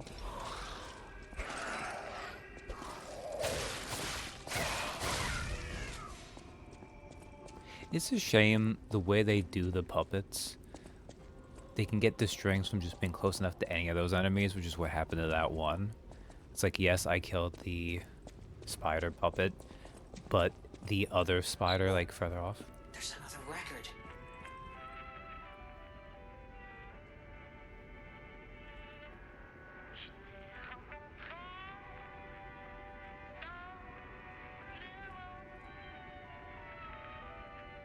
So I don't know, because if we look at her, although I can't get a really good look at Adelina.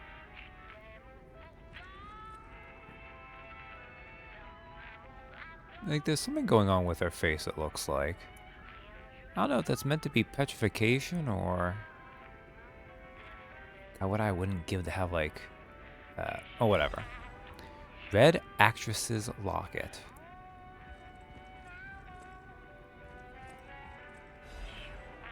Fascination. Do you remember the moment you fell in love? The moment when you were the only two people in the world? That splendid, magical moment when all your sadness was forgotten?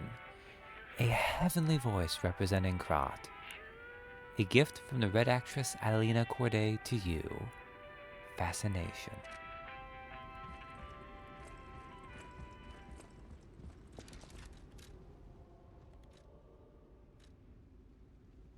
Red Actress's Locket. A small locket that was given as a commemorative token. It holds a portrait of a pale girl stabbed repeatedly by a knife. The sisters exchanged lockets as a sign of their friendship. The elder sister was pleased to stand always on the of our dreams together. Your loving sister.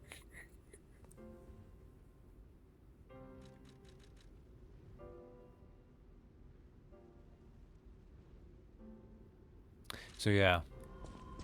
I mean, Adelina, did she say she confessed? So yeah. All right.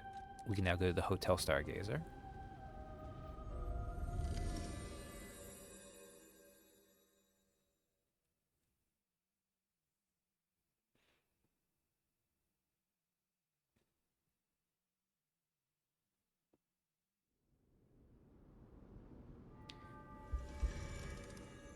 All right.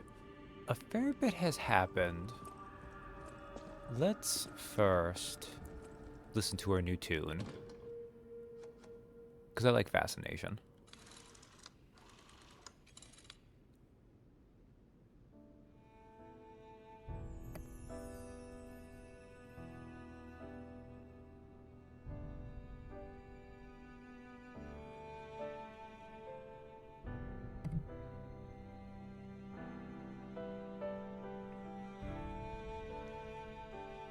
I was kind of surprised when it wasn't just that, oh, it's not that song we've been hearing all the time. It's like, well, you know, you gotta give it a little bit.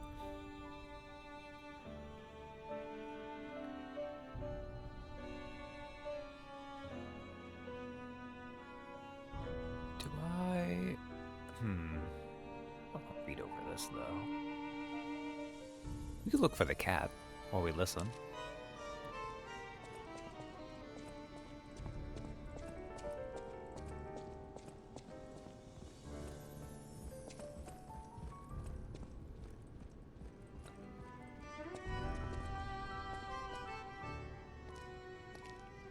Oh. Okay, I forgot about this. This is gonna have to happen.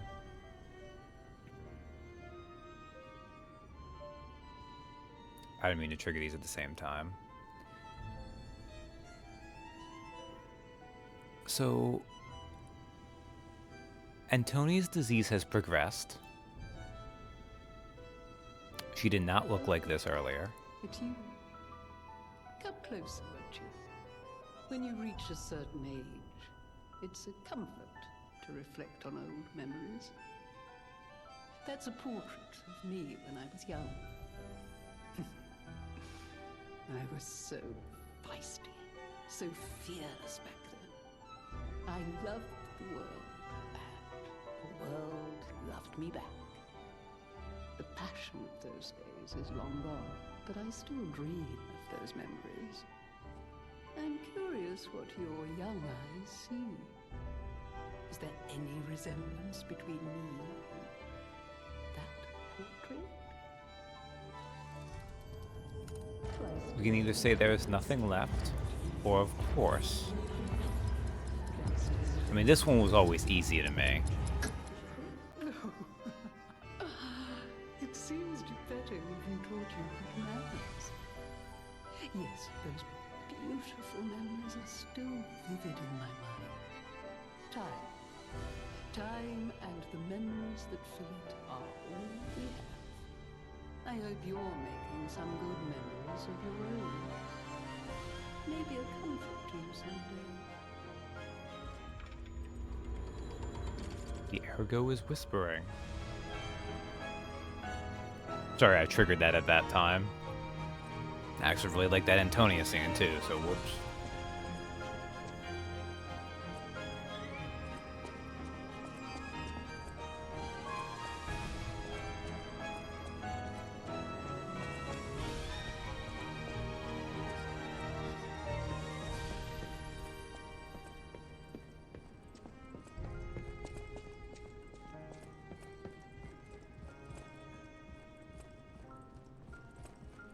Yeah, where are you? You're in Geppetto's again, are you? Why are you still with Geppetto, Cat? Well, actually, I forgot Geppetto's not here right now.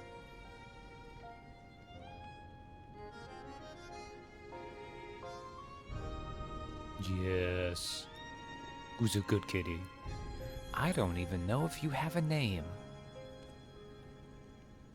I don't think anyone says it. Okay, one more time.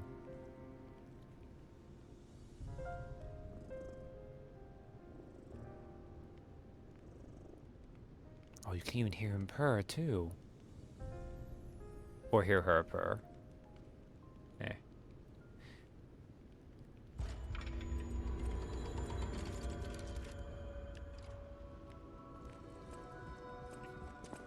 So, interesting to note,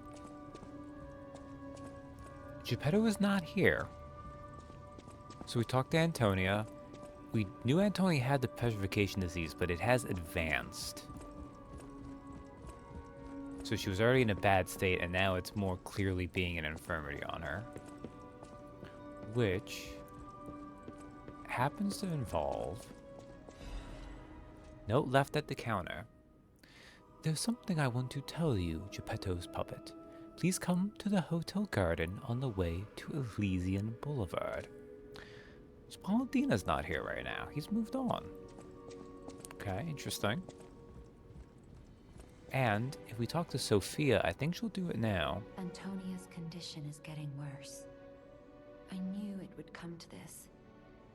The petrification disease locks people inside a cage, inside their own bodies. We're all safe, thanks to her sacrifice. But I wish for a miracle to save everyone. Me as well.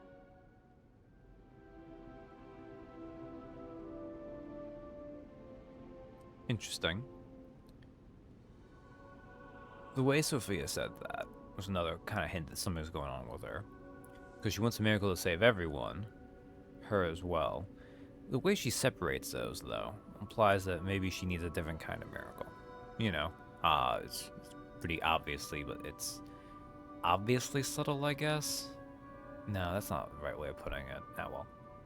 I'll use my power to help you. Do I need to talk to... What about now? I'll use my power to help. Okay, that's not quite ready yet. I probably have to leave and talk to Geppetto, wherever he's at. At the house of Vanini.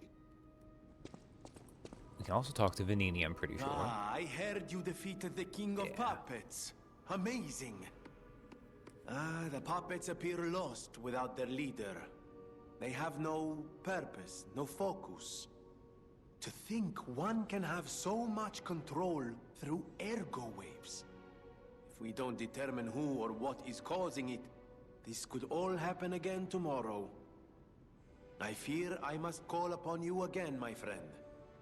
Please gather records of the puppets' ergo waves while you're defeating them. So that does progress his quest of doing the ergo wavelength decoder. And I guess if you're not getting these conversations, you won't get to that. But again, it's not really a quest thing. It's just more like a thing he can update periodically through of going through the game. I always welcome friends.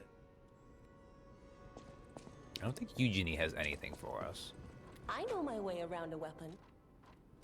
So, a note was telling us Pondina's not here. It said to go to the garden, so.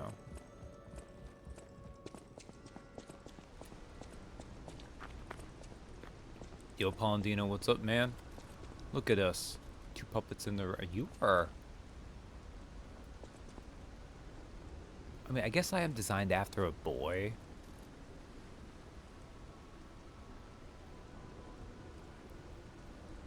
But Pondina's taller than us. Welcome, good sir. At last, we speak frankly instead of with professional reserve. I have something to confess. Something involving your unique perspective. I am a puppet whose ego has awoken. I don't know exactly why, and we need not dwell on the details. Instead, I wish to dwell on the welfare of Lady Antonia.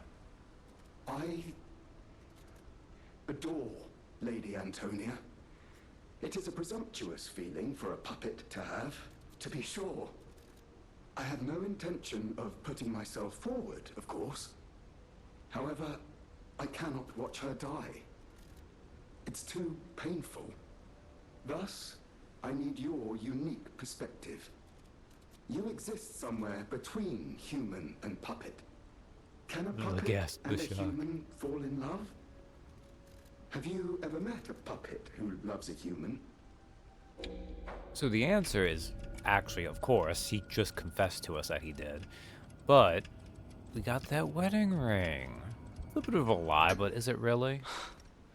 It exists indeed.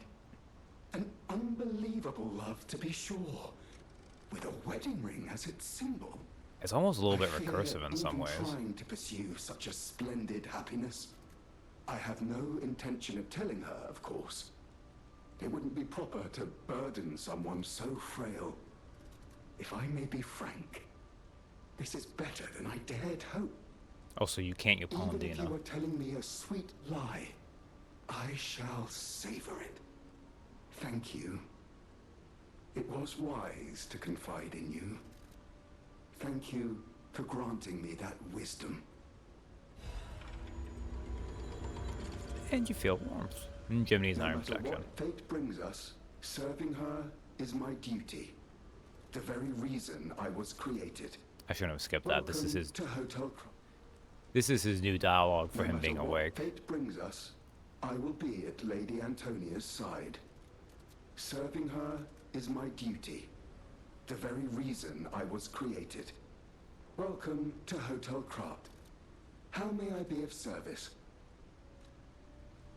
So even if I hadn't reached Cat Phase 2 before this, I just got 3 separate things that would give me some humanity, right?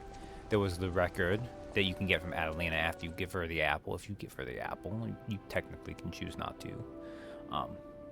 We got that from getting the record. We got the one from Pondina just then. And we got the one from actually talking to Antonia. The wedding ring lie is an interesting one, because I almost feel like, because he's saying, have you met a puppet who's loved a human? Because he's not sure if that's what he's feeling itself. But I feel like you can honestly say that, because I feel like it's valid to say, like, if he thinks he's in love, you know, like, who's to tell him it's not love anyways? And it's understandable that he's confused by it, being a puppet newly awakened to it, so. It is a lie. But it's the human thing where sometimes a lie can cut to a deeper truth. Do you do the thing yet? I'll use my power to help. No. I guess maybe... So I have to reload or I need to talk to Geppetto first.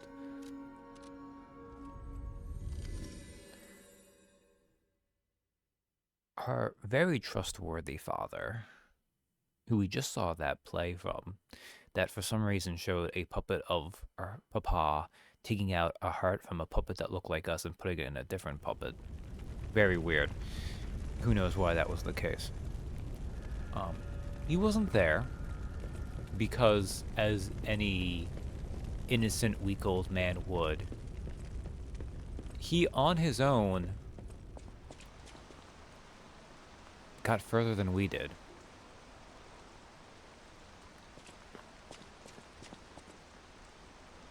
I'm glad you're safe.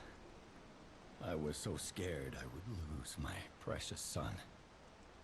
It's risky for me, just being out here.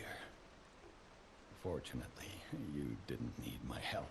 I mean, I kind of died a I'm couple so times, proud but sure. that I got to see my son defeat the king. Hopefully, the lesser puppets will die down soon. Now that the king is dead, the puppets have no leader, no direction. But the curse of the petrification disease still lingers. It's tough, but I know where you should go now. The Grand Exhibition. Rumors say the alchemists there have developed a cure. As a man of invention, I'm skeptical of the alchemists, both their science and their motives. But they may be the city's last hope. Won't you help me, son? Take this. You'll find it most useful. If it will help Antonia and the others, it's worth exploring. Go to the Grand Exhibition and see what you can find. The maximum number of pulse cell uses has increased. Okay. The first time I played this game, I mentioned being stuck on Romeo, and I was stuck a huge amount of time. I want to say it was at least 2 hours, probably 3 to 4. So, I mean, if you remember, I think I kind of mentioned when I was playing Armored Core 6 and I got stuck on Allmind, that is why generally when I do these games, I've at least played through them once. It's so that stuff like that doesn't happen. This motherfucker, your father, after what is easily the hardest boss so far in the game, gives you a heal right afterwards. I was so mad. Like, not... Like, I was glad to have the heal. But it's like... I died so many times, and you were gonna be right here with your bonus heal, you shitty old man. That one puppet could control so many others. That's a memorable feat indeed. Unlike a real king, the puppet left no heir. The remaining puppets are leaderless, and we can reclaim the city. But it's still a city beset by the petrification disease. Seek a cure from the alchemists at the Grand Exhibition. But with that, we have now hit basically the halfway point of the game. It's a little weird how the rest of the game is paced. It's kind of like half the rest of the city of Krat, half the final area, which is on its own, but is freaking huge.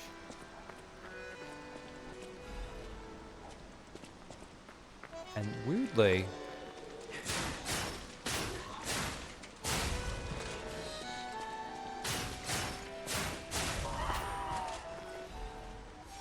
puppets aren't really doing a ton.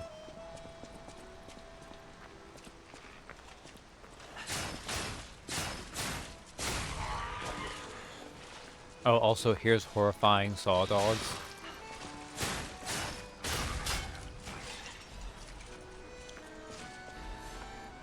Break is the SAS effect where your healing does less.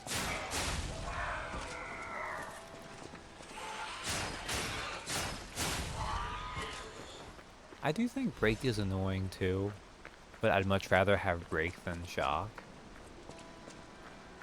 I honestly rather have disruption than shock, which is What's amazing. going on? I'll let Jimmy speak. All these puppets look utterly down, depressed even. And that seems weird. That's weird, right?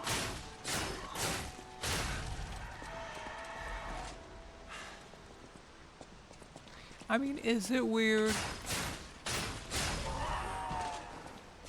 The answer is it's a little bit weird. But we did kill their king.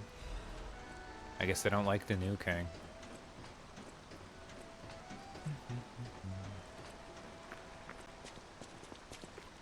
With their king dead, they seem lost.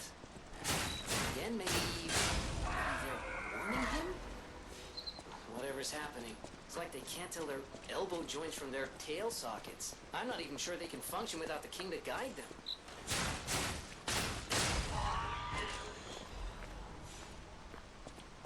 Which is just their way of basically saying, hey, you're probably going to come up with an area where you're not fighting many puppets for a little while.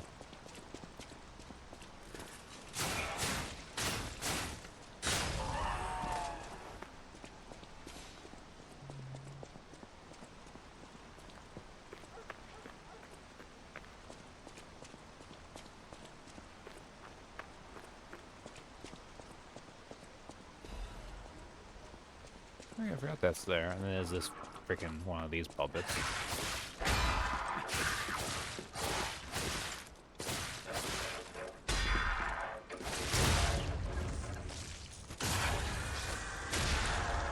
Okay, I actually did that fight really well. I don't know what happened there. Oh man. Oh, Deus Ex Machina. I wish I liked you more. We're gonna soon have enough Legion calibers that we can go through that.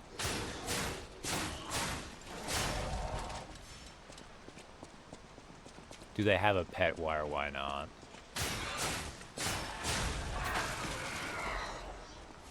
No. I know technically, because I might change background for them. I'm not sure I'm 100% on the skills either. Oh, at the clock sword. Technically I did give them the urchin background for now, which actually does. You have a pet mouse. I feel like I probably wouldn't actually have them actually have a pet though. Because I feel like they're... Or I guess to put it another way. Yeah, the clock sword is kind of goofy. It's pretty fun. It has Storm Slash and the Bell of Provocation. Storm Slash is just the one you can slash your enemy from you multiple times. But the whole pet thing, I mean, obviously there's pets, sometimes you have a pet that you just leave behind when you adventure. Which maybe, but I don't see them as being from a family that would have a pet. That's wouldn't really... Then again, though, a pet would make sense. Like, if you're trying to practice being all emotional, a pet would be a good place to start, right? Anyways, the clocksword handle has the Bell of Provocation, where you briefly turn surrounding enemies to increase the attack of both the character and the enemies.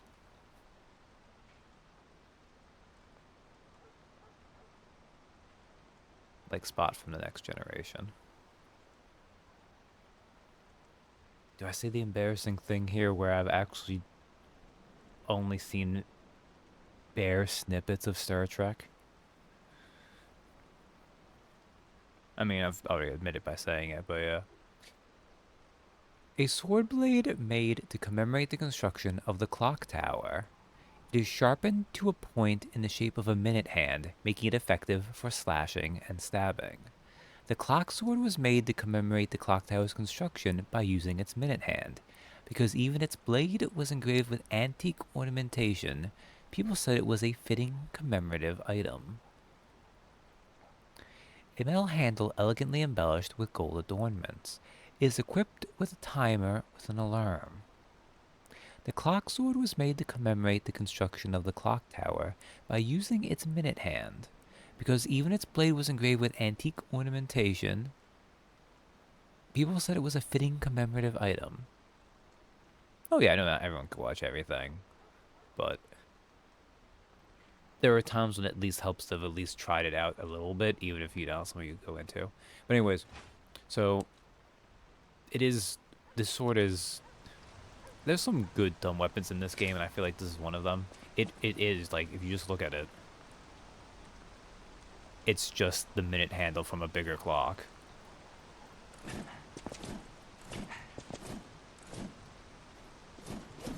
It just does sword things.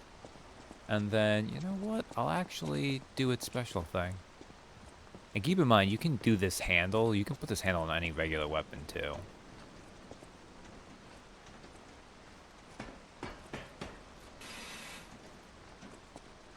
I don't know, I'm trying to... You might have turned me around, actually, on the idea of getting them a pet.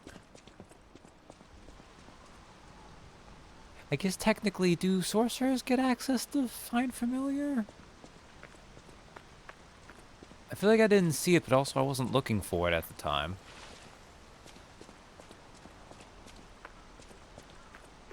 Which I know a familiar is not actually really a pet. But you can usually use it as shorthand for it. Chimney's emergency protection. I wouldn't be surprised if they don't, because I know sorcerers don't get ritual casting.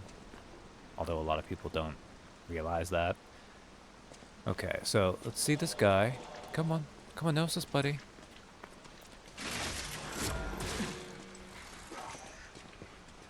So yeah, see, he's angry.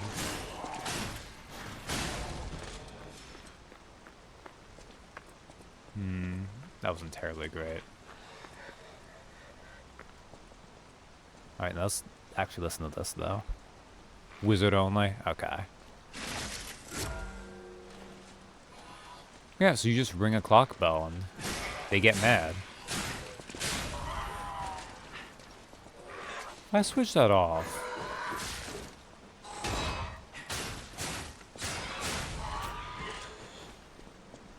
Oh, Warlock still class Druid type. Yeah, yeah. I actually do about the Druid. Actually, I do like that use of Wild Shape they added, where you can use it for that. Obviously, that came after the time when I was playing a Druid. I thought that was a good way of doing it. But yeah, Clocksword Handle is fun. It has that risk-reward feature like you identified. I also think it's just a dumb weapon idea, which is worth its own weight in gold.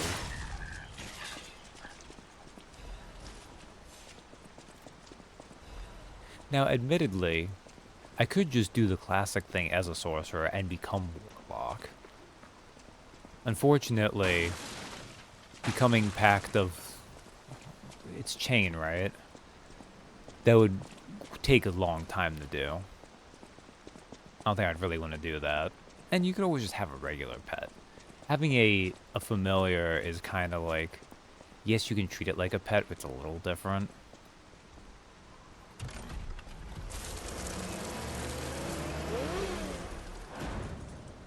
Anyways, we're done with puppets for a while.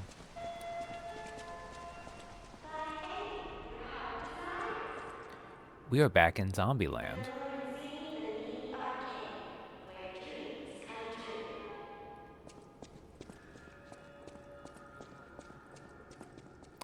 guess another advantage too. I feel like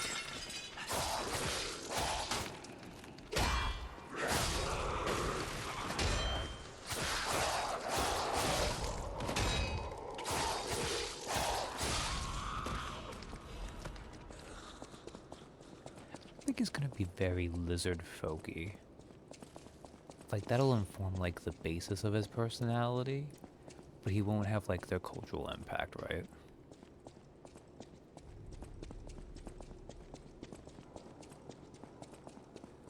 Because I was gonna say you could always do the thing where like, because they're supposed to have that thing where like not only are they not emotional, but they're very practical. So the idea of having a small pet that's also something you could eat if you need to. But maybe don't want to do that with this character though. I mean, I don't need to it could always just be the idea of you have the, I mean, plenty of things do that.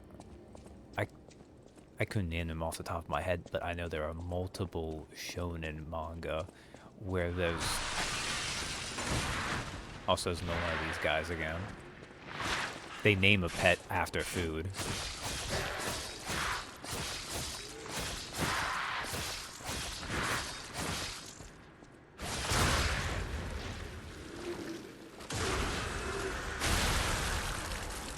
This is my traveling companion, emergency food supply.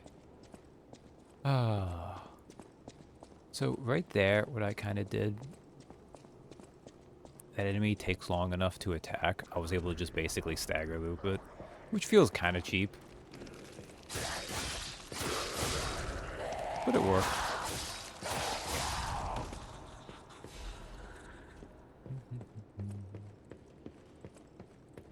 But yeah, this is the Lorenzini arcade.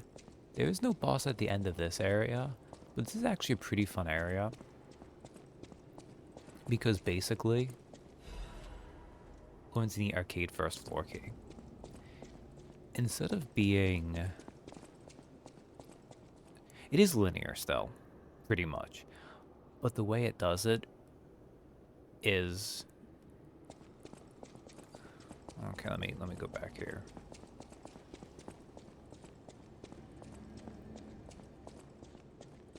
We want to go basically this way, and we have to keep going through this building and coming back and opening doors to get back to this central location to eventually progress through here.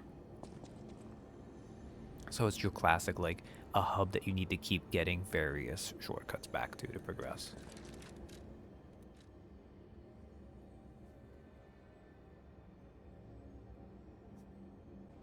Lorenzini Arcade first floor key.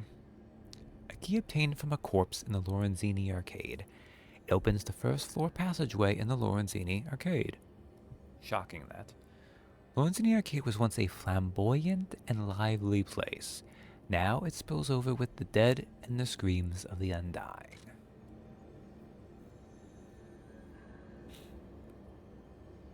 A bit Metroidy. Yeah, and a bit like very classic Dark Souls. People do oversell it. The idea of, oh, shortcuts, blah, blah, blah. But that is something that they definitely did in a more 3D game sense, and that they do tend to like to do.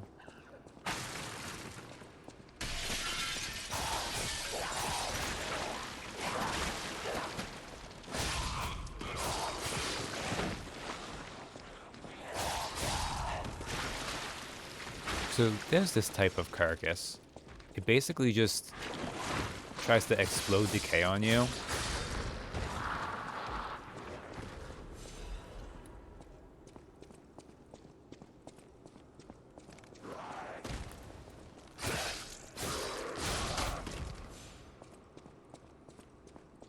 That is one I hadn't come up with.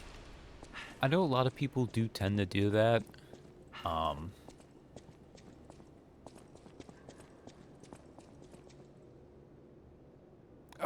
And obviously, like, one of the things is a lot of times, sometimes that just ends up being, like, you find that after the fact, right?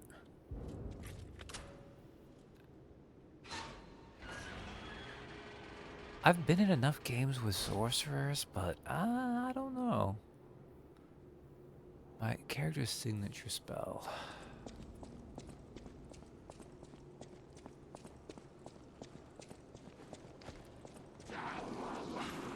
That I feel like would end up just being a surprise.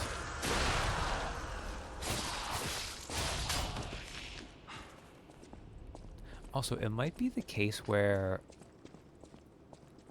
Because what is etiquette does... Sorry, sometimes I bounce between these in the game itself. Yeah, it does stab damage. It may be that carcasses are weaker to stabbing because they're zombies than puppets are because they're mechanical.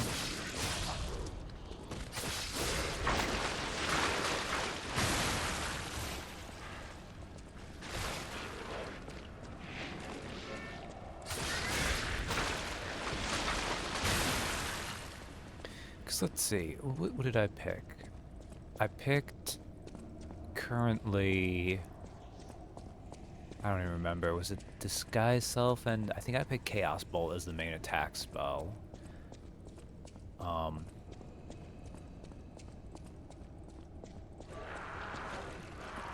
Even after we get the money in time to get something for like Chromatic Orb, I'm not sure I would get that.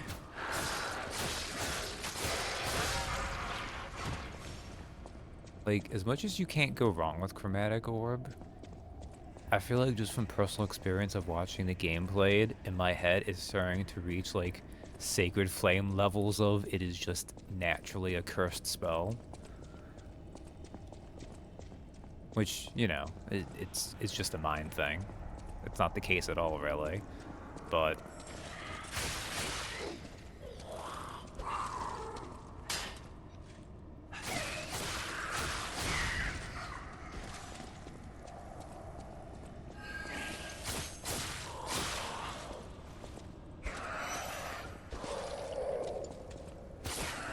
I don't know if I've encountered these before, but these butterflies explode.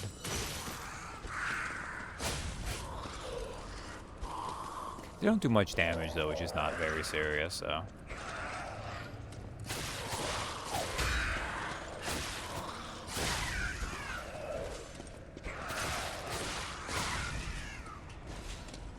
Alright.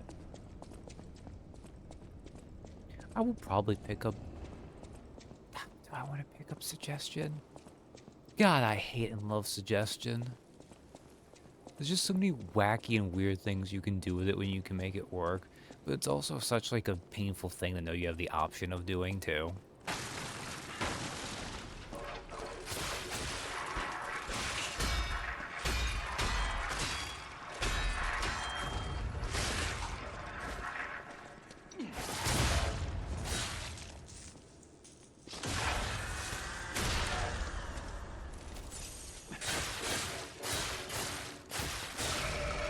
Which, I mean, not that I don't think Suggestion would be my signature spell on him anyways.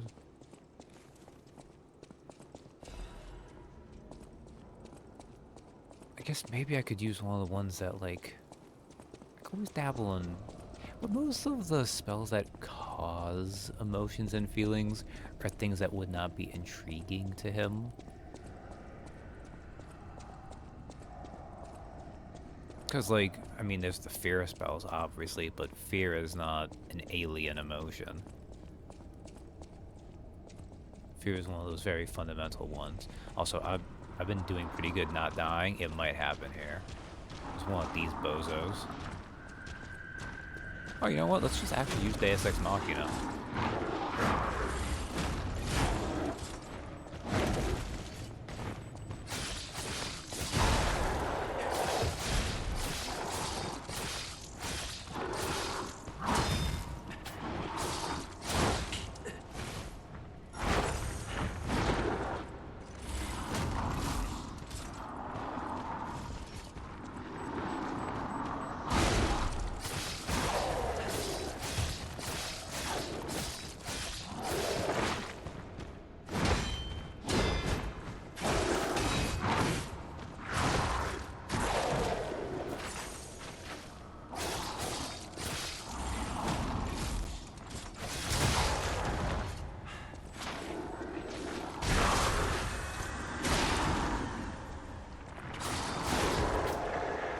Leda 250 frame. That actually worked out pretty well, surprisingly. I haven't used my arm, which is weird. So this is the next level of this. So this physical damage reduction rate, it says 280.60.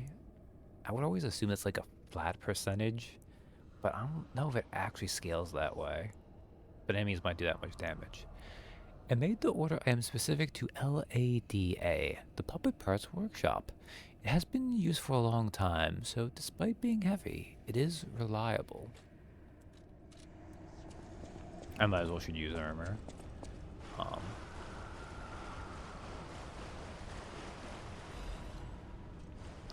Now, I will admit, I played enough Bloodborne and other Souls and things.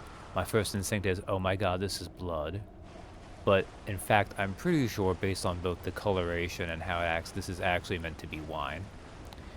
Also the fact that this is a Lorenzini arcade. We've also been sent here to find wine too, so.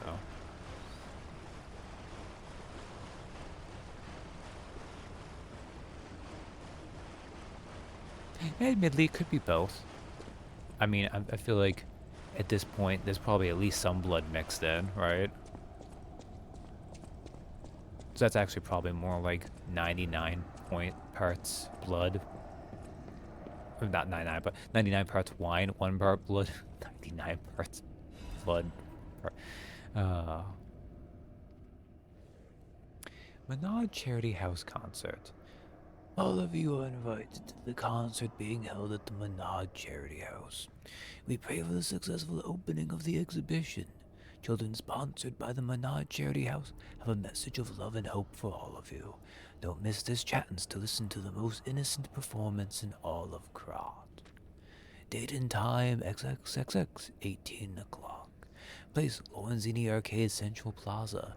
Sponsored by Lady Isabel and Sophia M. All profits from the performance will go toward our less fortunate neighbors. Sophia is, of course, our Blue Fairy's name. Final question. Which of your characters...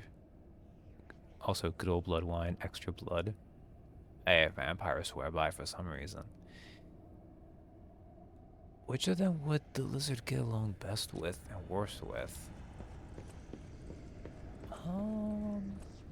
That's always interesting.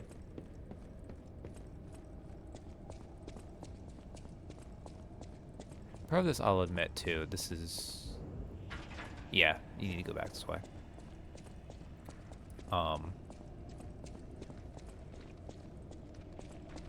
Admittedly too, I feel like this character's not yet done enough for the campaign regardless toward the beginning. But also, admittedly, a lot of my characters, they only walk into a campaign like 75% done anyways. Usually a lot of the finalizing character details I like to just do in the, like... Because for me, it's always the growth and development during game that matters more. Not to say that other people don't do that too, of course, but I feel like I'm one of the ones who brings more from what happens in a game versus necessarily beforehand. Just how I like to play. But, as they're standing now, probably would get worst with... I'm gonna do some one personality. In which case, I'm thinking... Oh, man. Ooh. No characters finish until session 5. That's a good stance to have in general. Also, there's these big, bulky guys. Man. What do I have right now? Trying to do all of that. Also, here's another, like, you might have noticed I've walked past like 4 or 5 shortcuts. This area's chock full of them.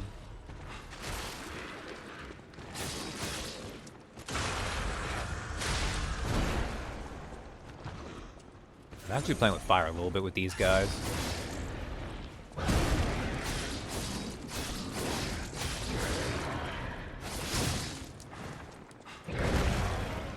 They're incredibly big, slow, and heavy because their attacks, if they do land, do a lot of damage.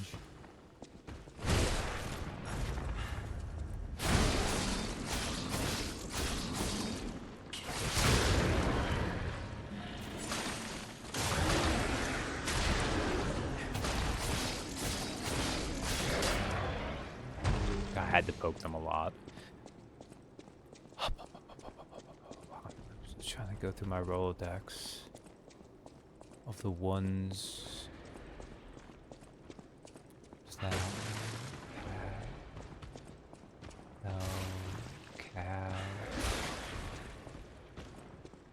Dog would be fine. Also, they have these weird, like, eye things going on.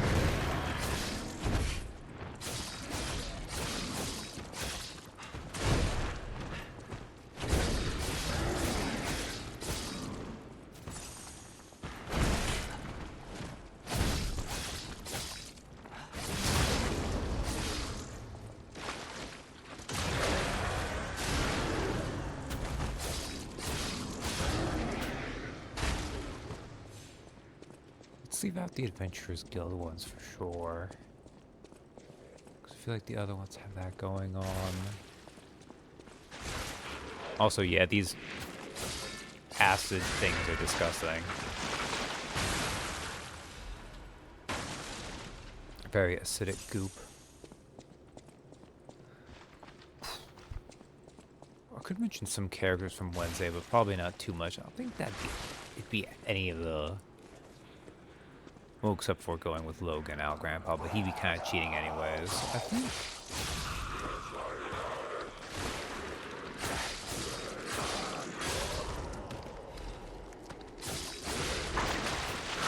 Coffee by when explodes. Probably would get along worst. It probably would be Cad of kind of our Saturday stuff. I think primarily because what I'm kind of going for, I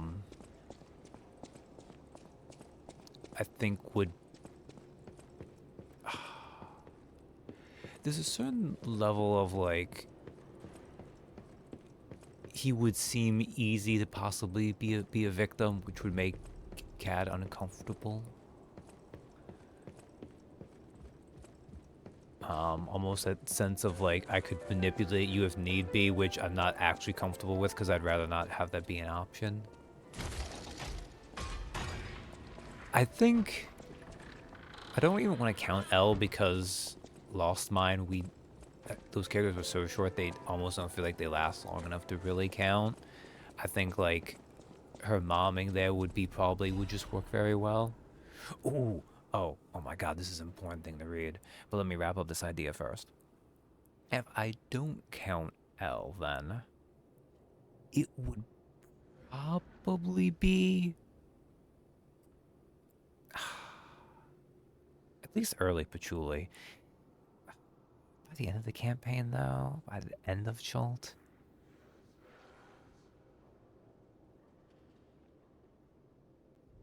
I think there's still things you could... Like, they both definitely have that thing. Because they're both kind of going into... Because I like to play beat boop robot characters, but not always a robot per se. I've done it where they have been basically a robot. But I also just like that dealing with the emotional dissonance with things around you kind of angle. Anyways. Scandal. V. The tragedy behind the flamboyance. Few citizens of Krat do not know who V is. This is obviously Vanini. The crown prince of high society, the man who came up with the grand covenant of the automated puppets and built the best manufacturing company at the age of 18. The man who's always fancy and is passionate about making people laugh. V is the most hated and beloved man in Krat, but his innocent passion makes even his opponents sentimental. However, even fewer people are aware of the tragedy he experienced in his youth. The true nature of the death of V's parents was covered up. Officially, they're victims of a homicide during a mugging. It is at this point where, if you hadn't made the connection before, you realize that Vanini is Batman. He's not entirely Batman. He doesn't actually have the physical capabilities of it. But in so many other ways.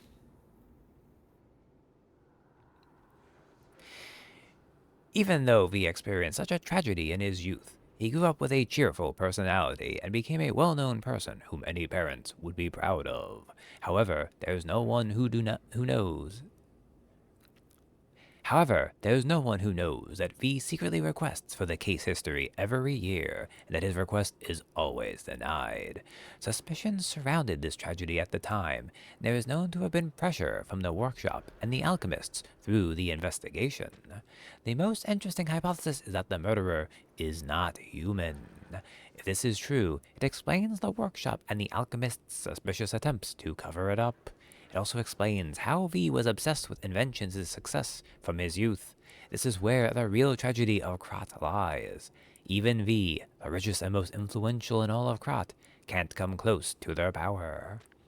On the other hand, this fact includes another truth. Have you noticed? The state censorship is keeping me from writing it, but as a writer, I'm curious if people are ready to accept the truth. The truth that there's a murderer made of steel that walks among us. Perhaps our world of Krat is not such a safe place after all. I forgot they made you wait all the way to Lorenzini Arcade for that. For the reveal that in fact Vanini... I mean, he just... This is just coincidences. He's not really a Batman, but it's funny to say. This goes back to the start. Yes, it does. Okay.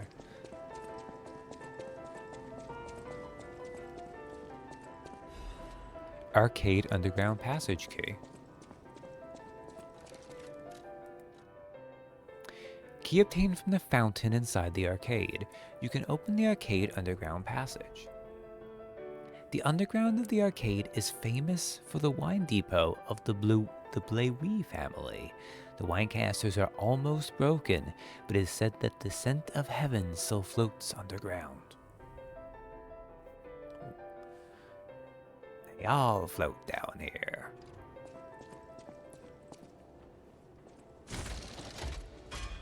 Yeah, there are two separate shortcuts right in this small area. This goes back to the big guys. Who are you? A lost visitor? Or a looter who's arrived too late? You look like a stalker. I figured you were all dead. No offense. Stalker, visitor, looter, I don't care. Just buy what you need and leave.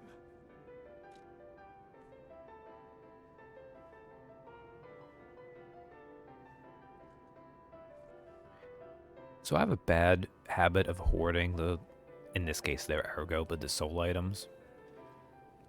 And honestly, a good way to use them is if you're actually leveling up. I like to use them to make sure I can hit next level if I'm kind of close. But another good way too is if you ever come across one of these merchants and you've happened to spend your ergo, like I tend to hoard it for a while because I don't want to waste it. But you can always use it to buy their stock. Oh, that's right. You have the cool weapon.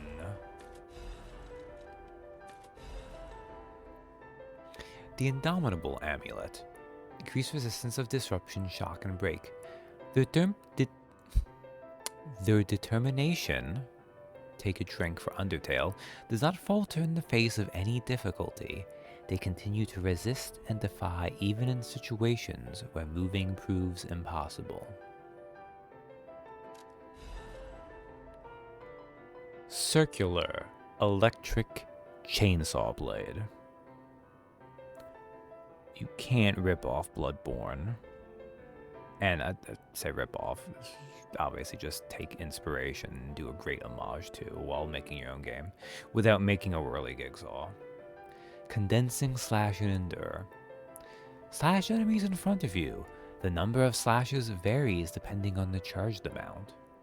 And Endure just allows you to tank blows. A circular saw blade made using Faraday's law of electromagnetic induction. The more successful it is at attacking, the faster the plate turns, increasing its electric blitz attack power. The circular saw blade with a generator attached was effective. Even the strongest puppets could not withstand the wounds it caused. A handle made from a generator's support. It was made to relieve the quickly rotating vibrations aggressively. The vibrations of the circular saw blade made it lethal to its wielder as well. To harm no one but an opponent, the chainsaw handle was crafted to relieve the vibrations.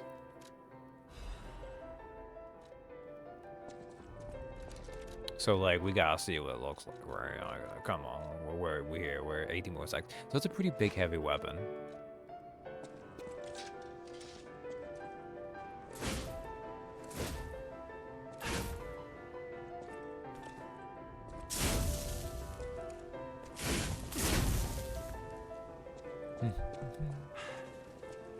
Yeah, I'm currently on a heavy roll. Let's... There's a couple carcasses over here, right? Where do I want to go? I want to go this way? Yes, actually, I want to cut through here.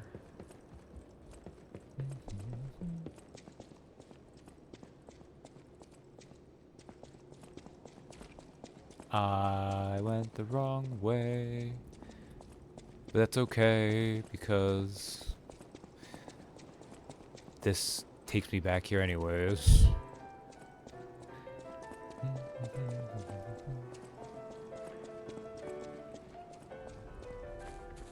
Alright, so I'd want to go this way, right? Yeah. And yeah, the good old pizza cutter. It really does look like one. God damn it, what is wrong with me? In fairness, this place is easy to get lost in.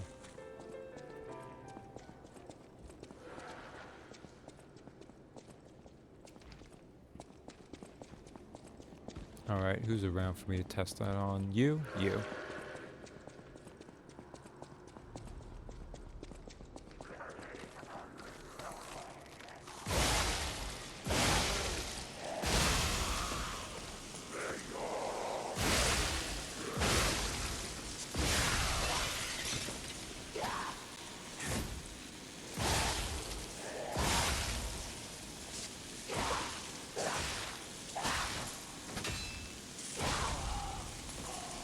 Whoops. I forgot that comp went up to 5+ hits.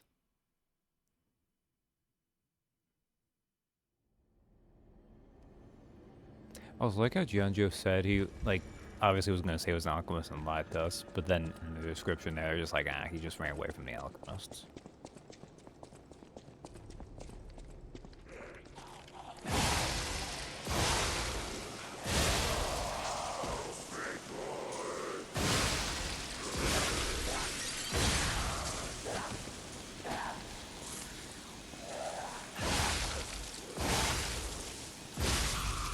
So yeah, as you use it, it revs the saw.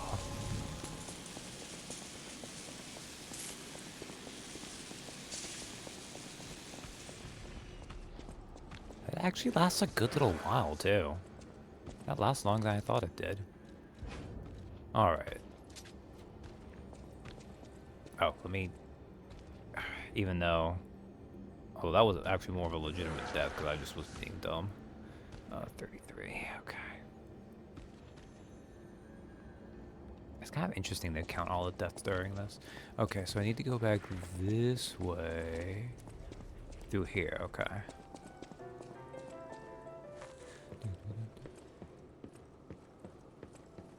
And now I want to go through this shortcut door.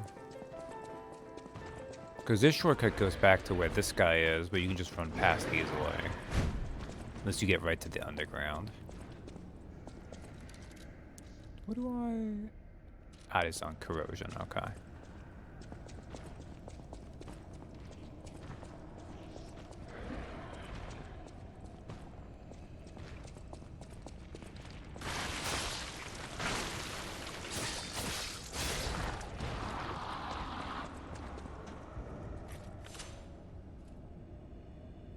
But yeah, I do like having this area, even though it does confuse me a couple times with its layout. It's kind of nice to have an area where it's mostly just you have to keep going around it instead of just going in a line.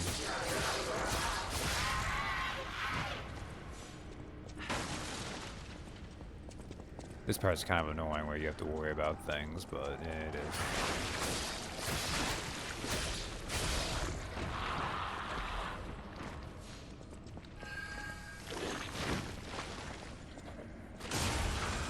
Right in the butt.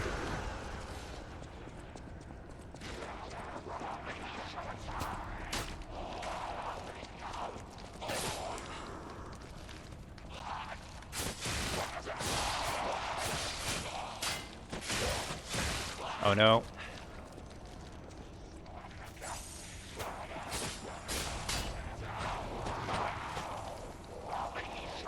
Now I have decay, that's annoying.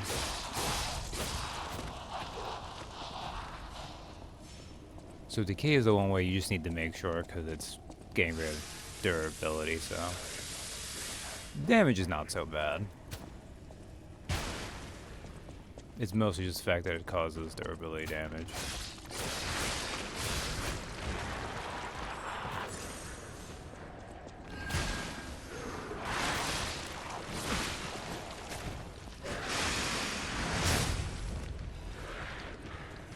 Oh, that's the alchemical booster, okay.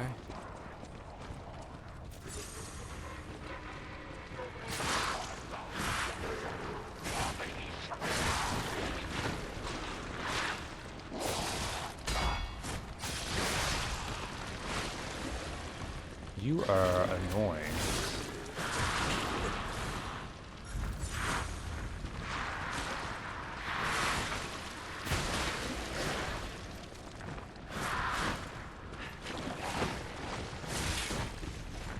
Can you let me kill this guy, please? Oh, you're not going to.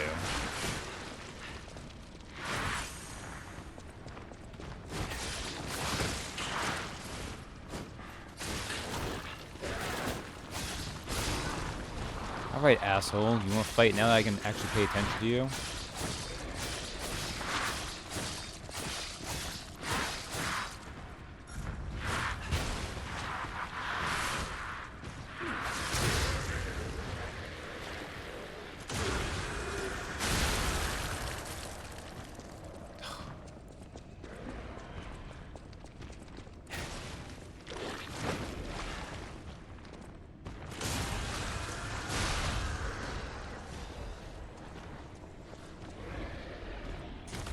Alright, grab the shortcut.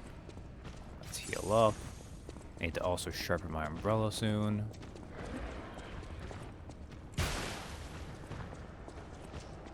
But for now, we can just crank this open. The Spear of Honor blade and Spear of Honor handle. This game actually gives you weapons at a good clip. Obviously, you can mess around with the weapons too, which is nice, but... Okay, I believe this area is safe. You know what? I'm not sure, though. Let's...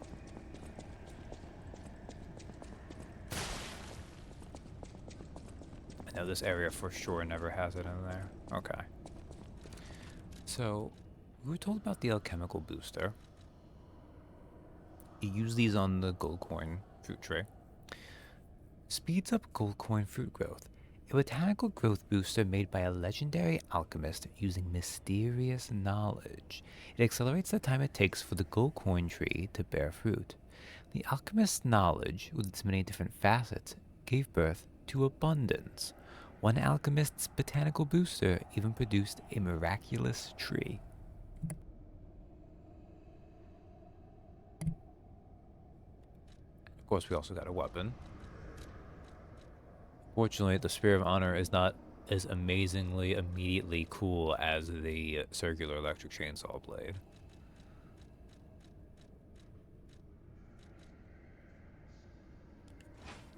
Although it has a killer attack, apparently. Killer attack. Swing the weapon to attack. Deals heavy damage to attacking enemies. In rush swing, you rush forward, attack enemies, and swing your weapon wide. Spear of Honor blade. A luxurious spear blade used by the bastards. An elaborate pattern is engraved on the angled blade. They were abandoned by their families, but they couldn't abandon their pride. Clutching nothing but their honor, the bastards charged forward, spears in hand. The handle of a rush lance ordered to be made by a stalker of the bastards. The brass handle has a rotating device that enhances rush attacks. Honor or nothing. This was all the bastards, who were both aristocrats and stalkers, had left. So, despite being called Spear of Honor, it actually does swings.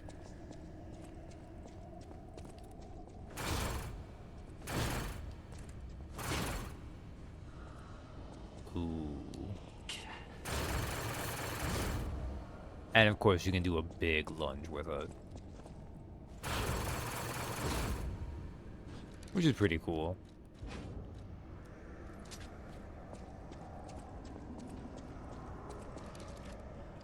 Alright.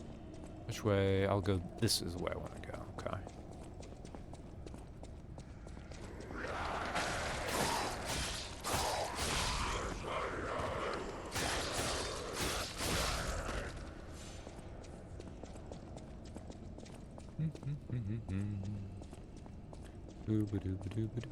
That's just a corpse.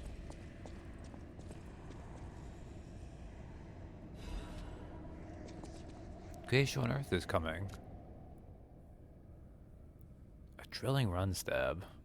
That is kind of what it is, because it does have that, like, the handle's kind of spinning. The greatest show on Earth is coming. The biggest show on Earth is coming to Krat to make your heart race. Dear ladies and gentlemen, introducing the grand exhibition in Krat, the city of tomorrow, the center of the new age. State-of-the-art machines, balloons spread across the sky, and a popular performance that toured from across the great desert in the south to the country in the far east. Don't forget the essence of the automated puppet, the center of Krat's revival. The greatest show awaits you all. Don't miss your chance to see the following at the exhibition gallery. Puppets of the future. We've killed one of those. Multi-purpose puppets. We've probably killed a bunch of those. Vanini tram. We actually see a model of that, which Vanini has. New butler puppets. Well, we had to kill quite a few of those on the streets. The old butler puppets, i.e. Pulcinella, way better. Special exhibition gallery, treasure from the Far East. If you wish to behold these splendors, be sure to attend. We will eventually find the treasure of the Far East.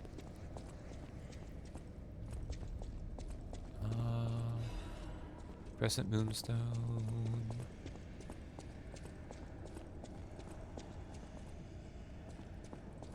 Oh, wait a second. This is progress, isn't it? Yes, it is. Yes, it is. I'm making progress, which is fine. But electric blitz canister. Actually, I do need to go back because there's a couple things I've not done at home base that I meant to do. Because I'm pretty sure I had to. Let's see if I can remember to come through here. I think I had to talk to Geppetto first.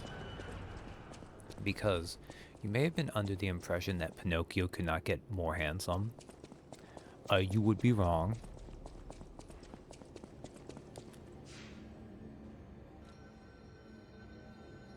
Also, the tree is full of gold corn fruit, so I need to... Yeah, Sophia's ready to talk to us.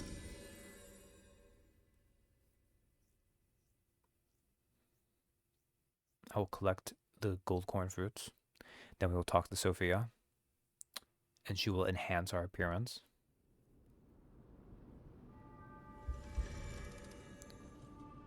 I actually really want to see what the cat does. Now that we're more human. But we'll see. First, to collect the gold coin fruits. Gold coin fruits.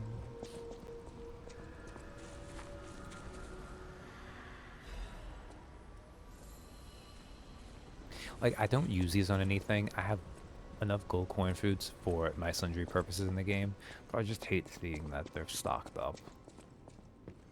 Like, even if I'm never going to use them, I'd rather it be gaining me this passive resource, which is really stupid. But it's how my brain works. You're back. I was so worried when you marched off to fight the king. But this... Wait for it. It's a necklace from the Mona Charity House. They took care of orphans and impoverished children from across Krat. Okay, tell me all these Many of things. those children grew up at the Rose Estate and became alchemists, technicians, and stalkers.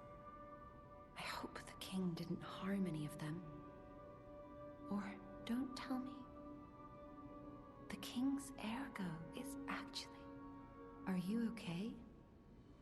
You look ill. Ever since I mentioned the necklace. So, her talking about My this... heavens, you look... It's happening. We are becoming...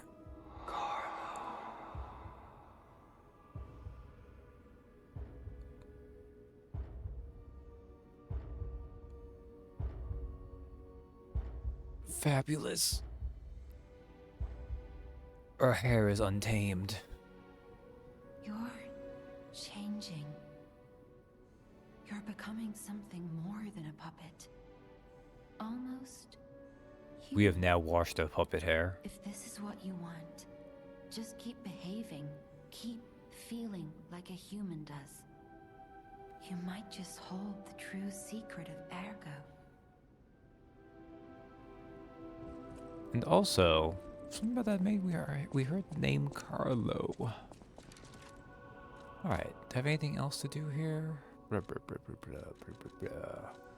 those. I could have used an alchemical boost if I hated myself. We have all these going. The other thing, we've really talked with our papa. He's very trustworthy. We should show him our new haircut.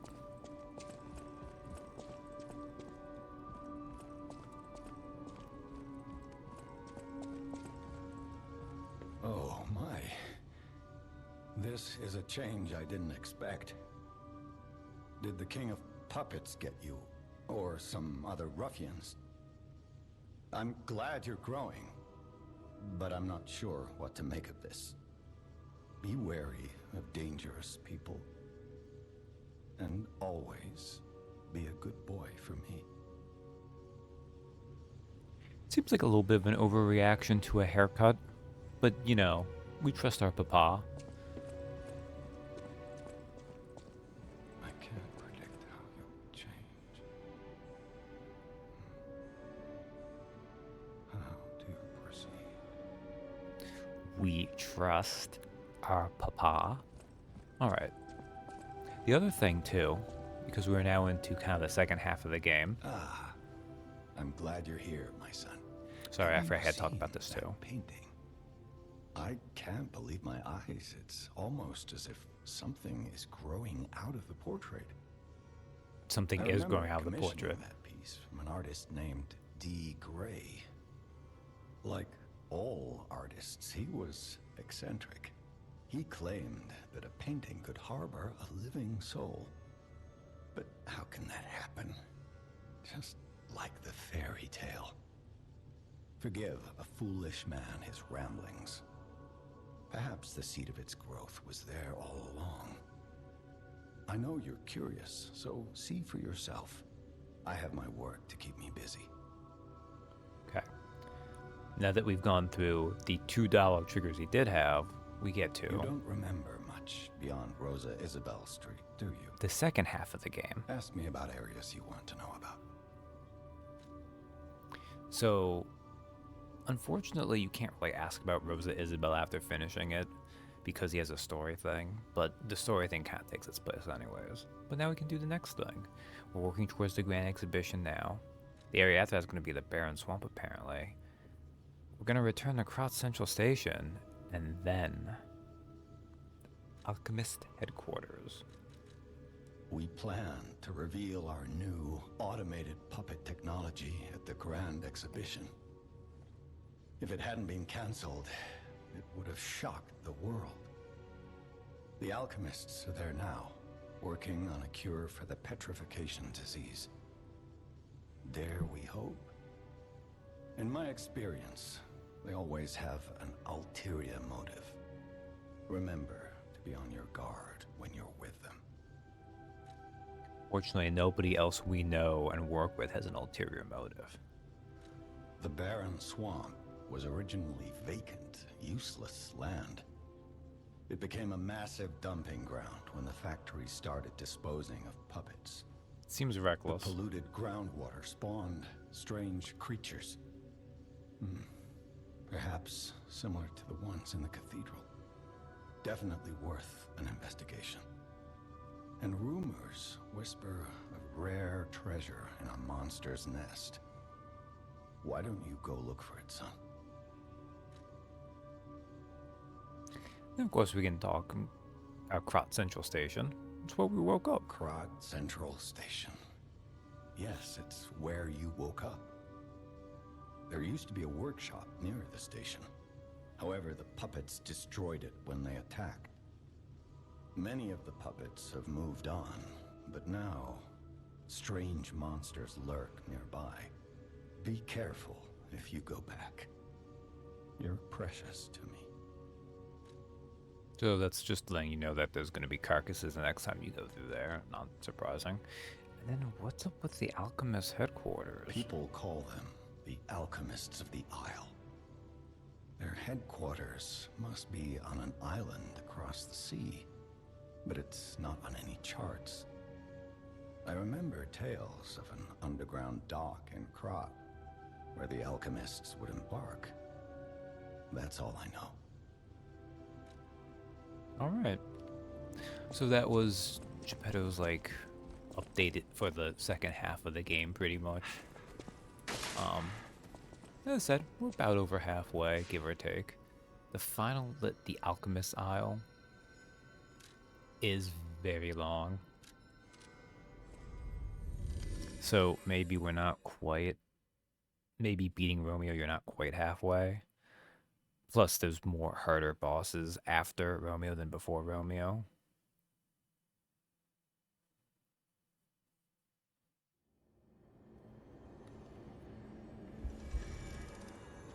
I'm not gonna get to her this week. And she's not quite the same. But there's an argument to be made that this game does have its own Melania. She's not actually that bad, but she is rough to fight. I might do a pun name with her for the time when we get to there. I like what I've been doing with, which won't make any sense when this gets into highlights. This is not the way I want to go right now. I would want to go... It'd be this one then, actually, right? No, this one. Yeah. Along the way. But,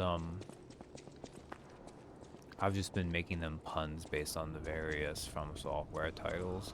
So now I've been working on Dark Souls,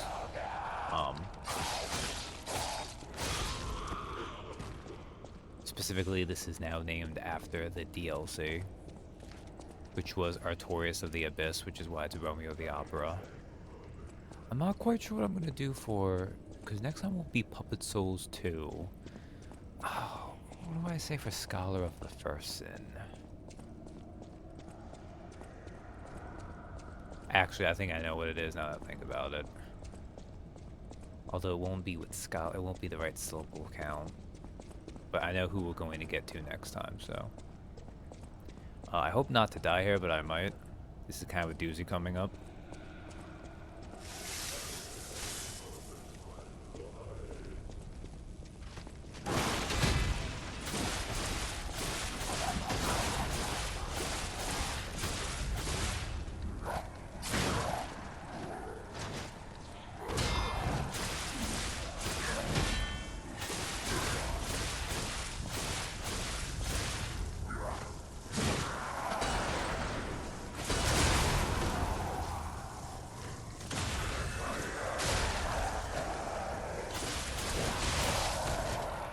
Hunter's Amulet.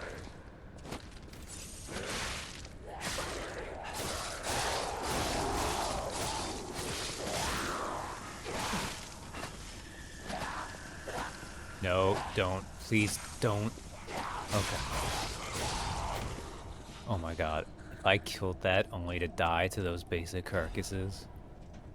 Oh man, that would have been embarrassing. I went back and I forgot to... I have one other thing to do. God dang it. I'll go do it. First, what are we at? Oh yeah, I can take off the life amulet. Hunter's Amulet. Increase ergo acquisition when killing enemies. The value of ergo gave rise to a new crime where puppets were used to steal other puppets' ergo. Sadly, these thieves met their end by the hunter puppets that they themselves created.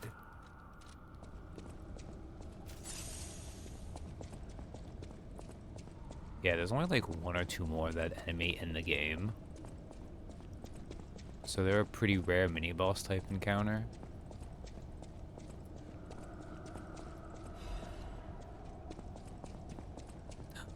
Could this be? Is it the old woman of the La venerable lady Blaiwee. looking for some wine? You know, like the wine you've got.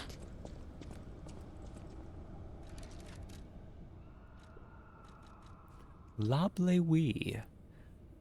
Wine of the highest quality obtained from the wine cellar in Lorenzini Arcade. Someone on Rosa Isabel Street might recognize the true value of this wine. Lablewi is a time-honored wine that some even call the Ruby of the Heavens. It was a luxury item that the legendary stalker is said to have enjoyed drinking as well. I mean, maybe this old lady is a legendary stalker. I don't think she is.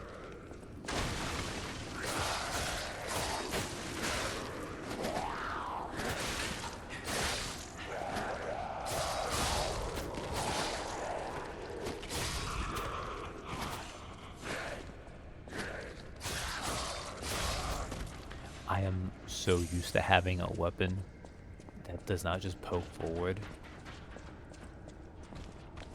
and instead has some kind of swing, and it gets me every time. Well, fine, I'm not gonna reach you then.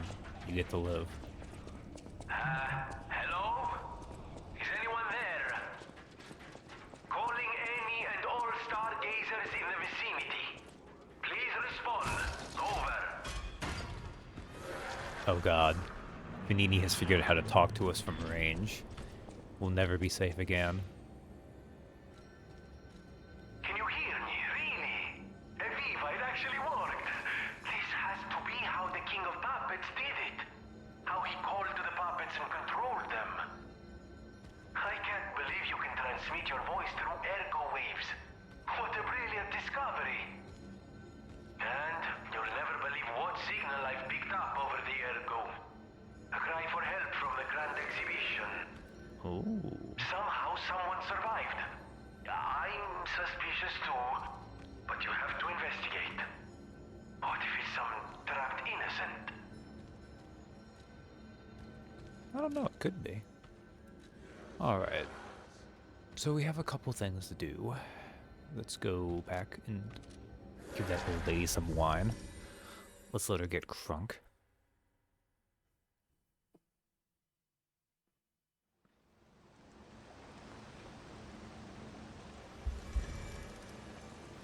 Oh lady, I have your lovely wee. Lovely wee.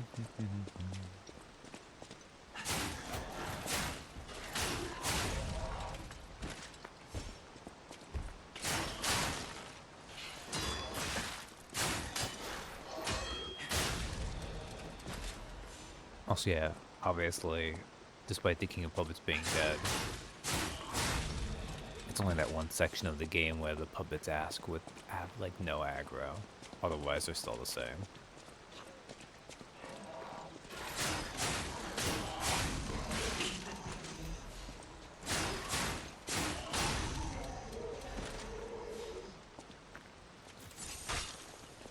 I wouldn't expect otherwise, really.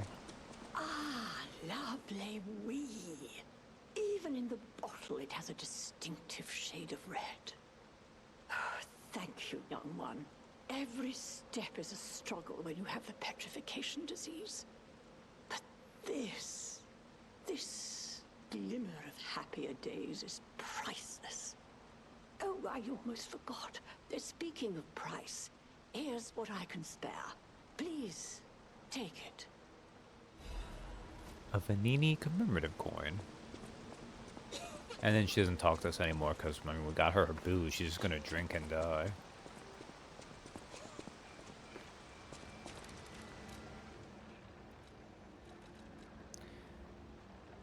A commemorative coin obtained as a thank you gift from the old lady at the window is engraved with Vanini's face.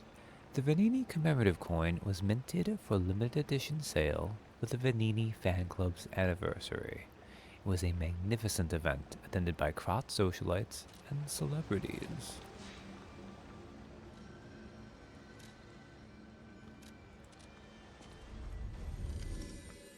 So, when we had the Smiling Bunny mark, Pochinello told us about it, where he had his appraise valuables.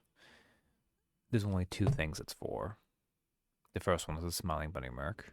The second is the Vanini commemorative coin. Kind of weird that they're their own thing, but you know, it is what it is, I guess. At the House of Vanini, even priceless. Hey, Pulcinella, what is up with this Vanini commemorative coin? Strike a light. You found a commemorative coin dating from the founding of the Vanini Foundation. The Foundation is a sort of fan club, sir. A very limited number of these were minted for the original members.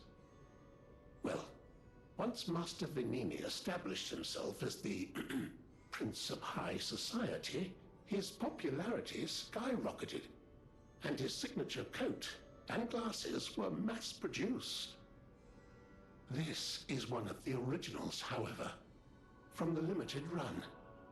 Take care of it, won't you? You have restored Master Vanini's lost collection. You've earned this small token of appreciation, sir. Thank you. Half Moonstone. So this is actually maybe the most worthless side quest in the game. But you know, it's still fun to do. Like, why wouldn't you do it anyways? I keep forgetting to freaking do this. I already read the soul, right? Yes. A great weapon calls for... So you can get the Triumvirate Amulet. They were 3 bodies, but their mind was one. The mind that sought revenge against the puppets by killing them the way their brother was killed. I'm actually not entirely sure what that all means.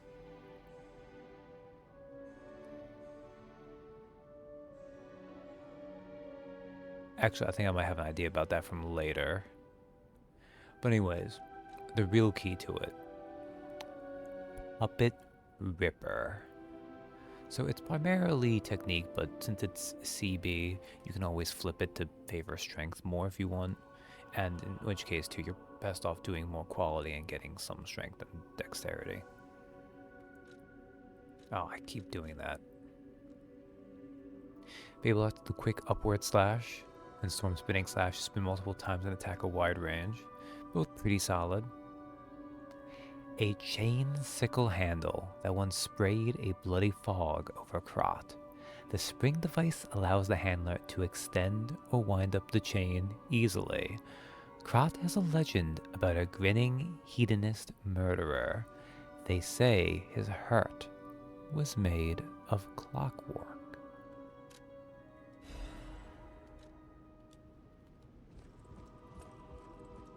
So I'll show that off next time. It's a little bit late now, but we'll get to the next area too, because we're like right there.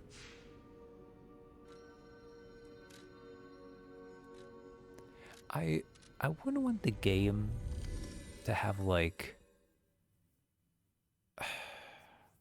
because you add more bosses, you're almost definitely going to drive down the quality of them, which I wouldn't want. I do feel like there's a couple places where the lack of something is noticeable. I kind of feel that for the Lorenzini arcade.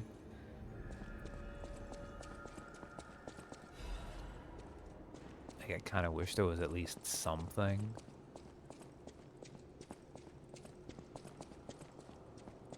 Heck, honestly, if they had made it like a mini-boss or boss type encounter with that hunter puppet, I would have been fine with that.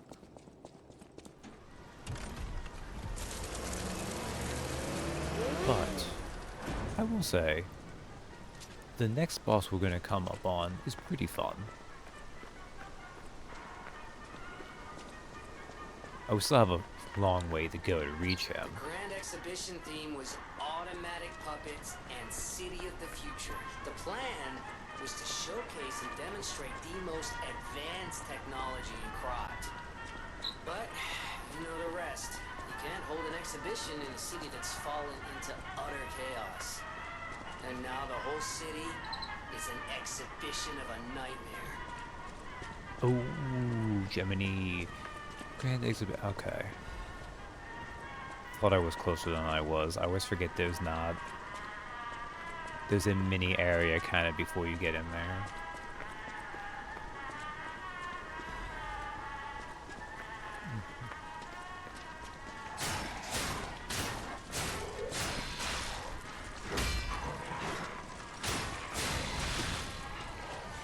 This goddamn dog.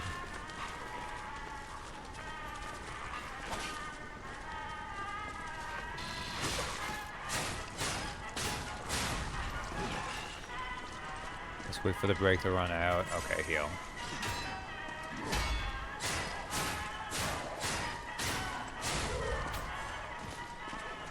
I just couldn't kill that guy in time. Like, goddamn. Also, I really should be healing up, too. I mean, not healing up. I should really spend some of this ergo.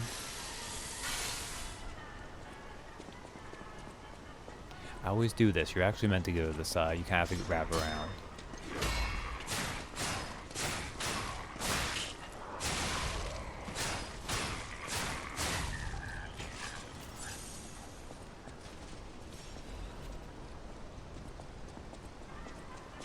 Alright, let's do this a different way. Let's go up.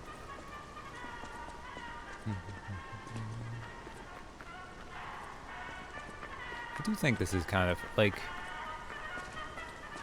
Obviously other things do this, but this does get that, like, nice turn of the century, like...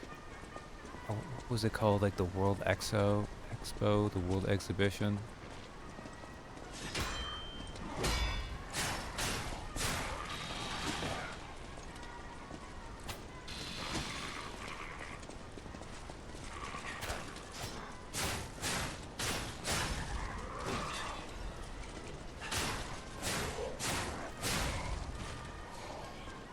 So it's kind of fun to see that it's like those vibes with bad. Yeah, because... So, I always do that because you don't want to go the way, but... You know, classic move. The front door is locked. You can't get through right away.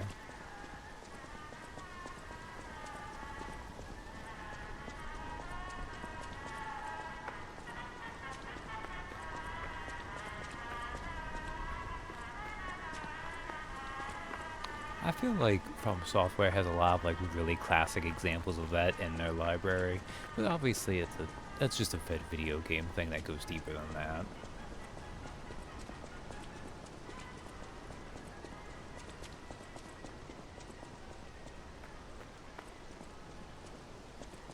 Dog.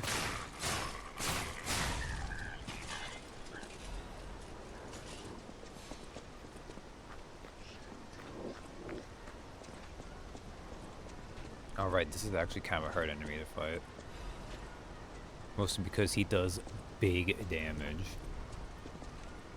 I don't think he takes much in the way of that bonus lightning damage.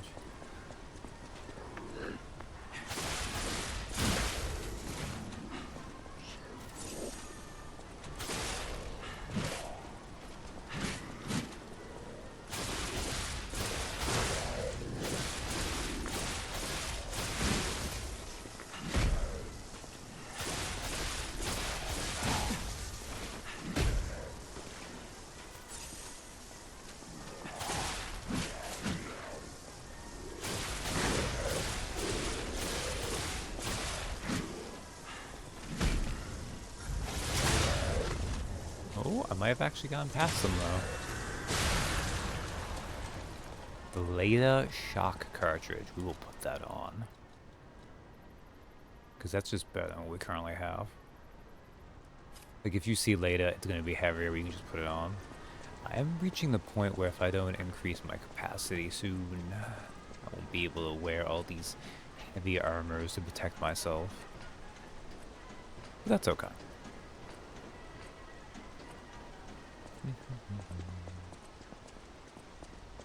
We're about to reach the Stargazer and wrap up for the night. Made some good progress. I'm not going to finish this week, unfortunately.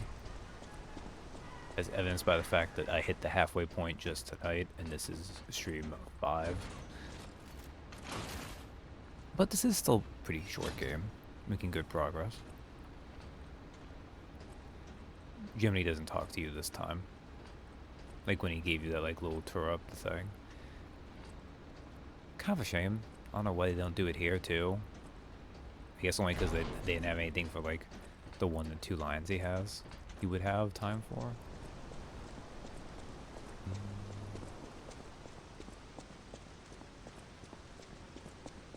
But now we were in the Grand Exhibition.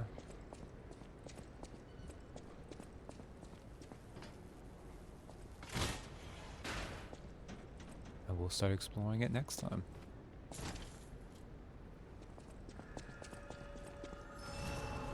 You don't take much fall damage. If that had killed me, I would have deserved it.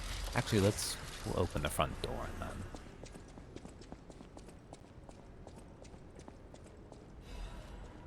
then. Another Dark Moonstone of the Covenant. Well, it's nice to open the front door. There's no mechanical reason to do it.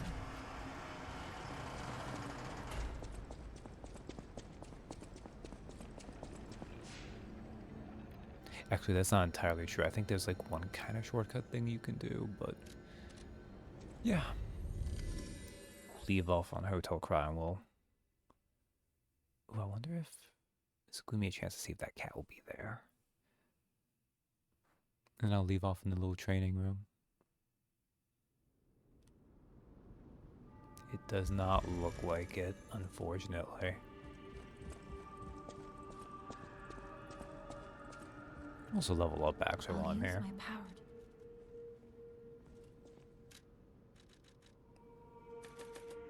Get technique up to 20 and put these into capacity.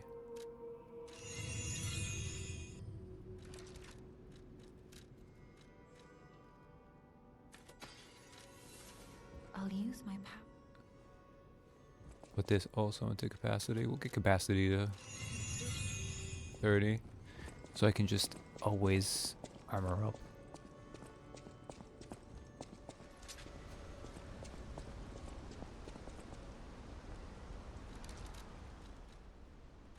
Next time I'll show off the puppet ripper a little bit.